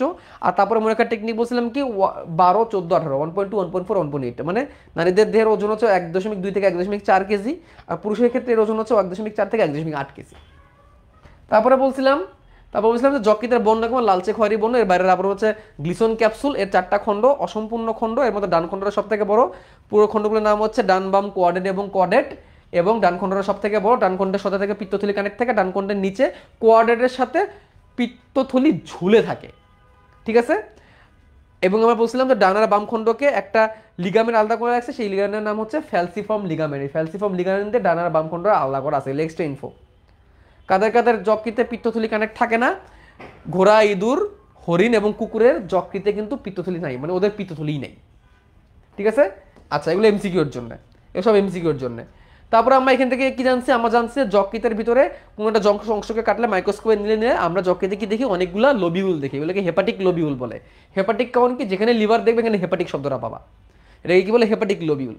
আর হেপাটিক লোবিউলের ভিতরে কি আছে, হেপাটোসাইট বা যকৃতের কোষ আছে। আর প্রত্যেকটা লোবিউল দেখতে কেমন, সরবভুজ আকৃতির। প্রত্যেকটা লোবিউলের মাঝখান থেকে একটা কেন্দ্রীয় শিরা, তার চারদিকে থাকে কি অসংখ্য ছোট ছোট শিরা, উপশিরা, ধমনী এবং উপধমনী। একটা লোবিউলের পুরুত্ব কত, 1 মিলিমিটার, ঠিক আছে। এবং প্রত্যেকটা কেন্দ্রে থাকে একটা কেন্দ্রীয় শিরা, সবগুলো কেন্দ্রীয় শিরা মিলিত হয়ে তৈরি করে হেপাটিক শিরা। আর যকৃতের এই লোবিউলো ফাঁকে ফাঁকে কিছু জায়গা আছে, এগুলো ফাঁকা, এগুলোকে বলা হয় সাইনোসয়েড। সাইনোসয়েডে কি থাকে, সাইনোসয়েডে থাকে কাফার কোষ। কাফার কোষ কি করে, জীবাণুকে ভক্ষণ করে। কাফার কোষ কি করে, জীবাণুকে ভক্ষণ করে, ঠিক আছে। এই গেল এখান থেকে এইটুকু, এখানে কোনো চিত্র লাগবে না, এগুলো কিসের জন্য, এমসিকিউর জন্য, জাস্ট এমসিকিউ। তারপর আমরা কি দেখলাম, তারপর দেখলাম হচ্ছে আমরা যকৃতের সঞ্চয় ভূমিকা। এখান থেকে আবার সৃজনশীল শুরু হলো। যদি শুধু সঞ্চয় ভূমিকা আসে তাহলে 6টাই তুমি লিখে দিবা। মনে রাখার টেকনিকে খাবারের উপাদান 6টা, এখানে 6টা জিনিস নিয়ে আলোচনা করছে: শর্করা, আমিষ, স্নেহ, খনিজ লবণ, ভিটামিন এবং পানি, পানির বদলে রক্ত, এগুলো সে জমা রাখতে পারে। কীভাবে জমা রাখে, যকৃৎ অতিরিক্ত গ্লুকোজকে গ্লাইকোজেন আকারে জমা রাখে, এটাকে বলা হয় গ্লাইকোজেনেসিস। এই প্রক্রিয়া হেল্প করে কে, ইনসুলিন নামক হরমোন। যকৃৎ কতটুকু গ্লাইকোজেন জমা রাখতে পারে, 100 গ্রাম গ্লাইকোজেন জমা রাখতে পারে। এর বেশি হলে লাইপোজেনেসিস প্রক্রিয়ায় ফ্যাট আকারে জমা হতে থাকে। তো এইগুলো হচ্ছে যকৃতের সঞ্চয় ভূমিকার গ্লাইকোজেন সঞ্চয়টা। তুমি যদি সৃজনশীলে লেখো কি লিখবা, গ্লাইকোজেন সঞ্চয়, যকৃৎ অতিরিক্ত গ্লুকোজকে ইনসুলিন দিয়ে গ্লাইকোজেন আকারে জমা রাখে, দেশ এইটুকুই লিখবা, আর কিছু না। তারপর আছে কি, তারপর আছে রক্ত সঞ্চয়। রক্ত 1500 ঘনশ্রেণীর রক্ত যকৃৎ কি রাখতে পারে, জমা রাখতে পারে। এবং এখানে আমি এমসিকিউ আসতে পারে, এটা এমসিকিউ আসতে পারে কোন হরমোন হেল্প করে, এমসিকিউ আসতে পারে কতটুকু গ্লাইকোজেন জমা রাখতে পারে, ঠিক আছে। এবং এমসিকিউ আসতে পারে কি প্রকৃতি, এটা একটা উপচিতি প্রক্রিয়া, ঠিক আছে। তারপরে কি আছে, তারপর আছে যকৃৎ ভিটামিন জমা রাখতে পারে, সব ধরনের ভিটামিন জমা রাখে। এমসিকিউ কি আসতে পারে, এমসিকিউ আসতে পারে ফ্যাটের দ্রবণীয় ভিটামিন কোনগুলা, সেটা হচ্ছে কেডা, KEDA, আর পানি দ্রবণীয় কোনটা, BC। প্রশ্ন আসতে পারে যকৃৎ কি কি খনিজ লবণ, কোন খনিজ লবণটা বেশি জমা রাখে, আয়রন কি রূপে জমা রাখে, ফেরিটিন, এটা এমসিকিউতে আসবে। আর সৃজনশীল আসলে কি রাখবা, যকৃৎ অনেক ধরনের খনিজ লবণ জমা রাখে, তবে সব থেকে বেশি জমা রাখে হচ্ছে কি, ফেরিটিন রূপে আয়রনকে। তারপরে লিখবা কি, যকৃৎ অতিরিক্ত চর্বি, কোলেস্ট্রল, ফ্যাটকেও জমা রাখতে পারে, নির্দিষ্ট লিমিট পর্যন্ত, এবং এইভাবে করে অ্যামিনো অ্যাসিডকে জমা রাখতে পারে, ঠিক আছে। এই গেল তোমার যকৃতের সঞ্চয় ভূমিকা। প্রবলেমটা তখনই হয় যখন তুমি বিভাগে যাও, উপচিতি আর অপচিতির কথা চলে আসে। তুমি যখন কোনো কিছুকে ভেঙে তৈরি করো তাহলে অপচিতি, আর কোনো জিনিসকে যদি একসাথে গড়ে তৈরি করো তাহলে উপচিতি। বিভাগীয় ভূমিকা আসলে যত ছোট করে লিখতে পারবো তত তোমার জন্য ভালো। আমি আবারও বলতেছি, সৃজনশীলে বিভাগীয় ভূমিকা লেখার সময় ছোট্ট ছোট্ট করে লিখবা, এক লাইন করে লিখবা, মেন কথা লিখবা। মানে এত বড় প্রশ্ন আনসার করতে গেলে তোমার সময় চলে যাবে, বাট আনসার করা উচিত, কারণ এগুলো আবার চাক্কা নাম্বার। কিন্তু এমসিকিউ জন্য ডিটেলস জানতে হবে। যেমন হিমোগ্লোবিন ভাঙন, এইটা ইটসেলফ একটা সৃজনশীলের 6 নম্বর প্রশ্ন আসে, বুঝতেছো? হিমোগ্লোবিন ভাঙন বা লোহিত রক্তকণিকা ভাঙন দুটো একই, এটা সরাসরি সৃজনশীল প্রশ্নে আসে একটা সৃজনশীলের ক্ষতে, গতেও আসতে পারে। এটা আবার ঢুকে গেছে বিভাগীয় ভূমিকার মধ্যে। তখন কতটুকু লিখবা তুমি? তুমি লিখবা যকৃতের ম্যাক্রোফেজে 120 দিন পর পর হিমোগ্লোবিন ভেঙে হিম এবং গ্লোবিন হয়ে আলাদা হয়ে যায়, শেষ। সৃজনশীল আসলে এইটুকু লিখবা। সৃজনশীল যদি ক্ষতে আসে তখন কি লিখবা? 120 দিন পর পর লোহিত রক্তকণিকা ভেঙে হিমোগ্লোবিনে পরিণত হয় এবং ধ্বংসাবশেষে পরিণত হয় যকৃতের ম্যাক্রোফেজে। এই হিমোগ্লোবিন পুনরায় ভেঙে হিম এবং গ্লোবিনে পরিণত হয়, গ্লোবিন রক্তরসে চলে যায়, হিম ভেঙে আয়রন এবং বিলিভারিনে তৈরি হয়। আয়রনটা যকৃতে ফেরিটিন আকারে জমা থাকে, আর বিলিভারিনটা সবুজ রঙের, সেটা ভেঙে আবার বিলিরুবিন হলুদ রঙে পরিণত হয়। এই হলুদ রঙের বিলিরুবিন মলার মূত্র দিয়ে বের হয়ে আসে হলুদ রঙ হয়। তুমি সৃজনশীলের 2 নম্বরে আসলে লিখবা, যেটা ব্যাখ্যা আমরা এখানে করছি। এরপর আমরা যকৃতের বিভাগীয় ভূমিকার মধ্যে রক্তকণিকা উৎপাদন, তুমি এভাবে লিখবে ভ্রূণ অবস্থা এবং জন্মের পর পর্যন্ত রক্তকণিকা তৈরি হয় কোথায়? আমাদের যকৃতে। এখানে এইটুকু লিখবে, আর বেশি কিছু না। তারপরে কি আছে? তারপরে আছে হচ্ছে হরমোন উৎপাদন। যকৃত অ্যানজিওটেনসিনোজেন নামক হরমোনকে উৎপাদন করতে পারে, যেটাকে রেনিন হরমোন দ্বারা সক্রিয় করা হয়। এটুকু তুমি লিখবে পরীক্ষা আসলে, এবং এটা কিন্তু এমসিকিউতে আসবে যে কোন হরমোন যকৃত তৈরি করে। তারপরে হরমোন ভাঙন, এর মধ্যে কি লিখবে? যকৃত সব ধরনের হরমোনই ভেঙে দেয়, তবে অ্যালডোস্টেরন এবং টেস্টোস্টেরন হরমোনকে খুব দ্রুত ভাঙতে পারে। ঠিক আছে, এটা তোমার সৃজনশীলে এইটুকু লিখতে হবে, এবং পাশাপাশি এটা কিন্তু এমসিকিউর জন্য জানতে হবে যে যকৃত কোন হরমোন দুটোকে দ্রুত ভাঙতে পারে। তারপরে কি আছে? তারপরে আছে হচ্ছে তাপ উৎপাদন। যকৃত অনেক বেশি তাপ উৎপাদন করতে পারে রাসায়নিক বিক্রিয়ার মাধ্যমে, ডাইরেক্ট এই লাইন লিখে দিবা। তারপরে লিখে দিবা পয়েন্ট করে, প্রতিরক্ষা। যকৃতের ম্যাক্রোফেজ এবং শ্বেতরক্তকণিকা আমাদের দেহকে প্রতিরক্ষা দেয়। রক্ত ব্লাড ক্লটিং ফ্যাক্টর বা রক্ত তঞ্চনের ফ্যাক্টর তৈরি করতে পারে। তারপরে রক্তরস বা প্লাজমা বডিন তৈরি। যকৃত প্রায় সব ধরনের রক্তরস বা প্লাজমা বডিন তৈরি করে, তবে গামা গ্লোবিউলিন সে তৈরি করতে পারে না। এটা আবার এমসিকিউতে আসতে পারে। রক্ত কোন কোন প্লাজমা প্রোটিনকে তৈরি করতে পারে না? রক্ত গামা গ্লোবিউলিনকে তৈরি করতে পারে না। রক্ত কাকে তৈরি করতে পারে? সরি, যকৃত। রক্ত না, যকৃত। যকৃত কোন প্লাজমা প্রোটিনকে তৈরি করতে পারে না? গামা গ্লোবিউলিনের প্লাজমা প্রোটিনকে তৈরি করতে পারে না। ঠিক আছে, এই পর্যন্ত। এরপরে আরো আছে, আরো আছে। শর্করা বিপাক আছে, আমিষ বিপাক আছে, প্রোটিন লিপিড বিপাক আছে, এই তিনটাও আছে। এই তিনটাকে পড়াইলে তখন তোমরা বলবা ও খোদা, এইগুলোই তো আরো বেশি বড়, এগুলো অনেক বড় বড়, এগুলো ছোট ছোট করে তোমাদের সৃজনশীল লিখতে হবে, কিন্তু জানতে হবে আবার এমসিকিউর জন্য, যেগুলো আমরা নেক্সট ক্লাসে পড়বো, আজকে আর না। তাহলে আরো একটা ক্লাস লাগবে, সরি ভাই। তোমরা তোমরা একটু ধৈর্য ধরো, আর একটা ক্লাস হলে চ্যাপ্টার শেষ। এই জন্য তোমাদের কোর্স সেশনটাকে 7 তারিখে নিয়ে গেছি। ঠিক আছে, আজকে এখানেই শেষ। আল্লাহ হাফিজ।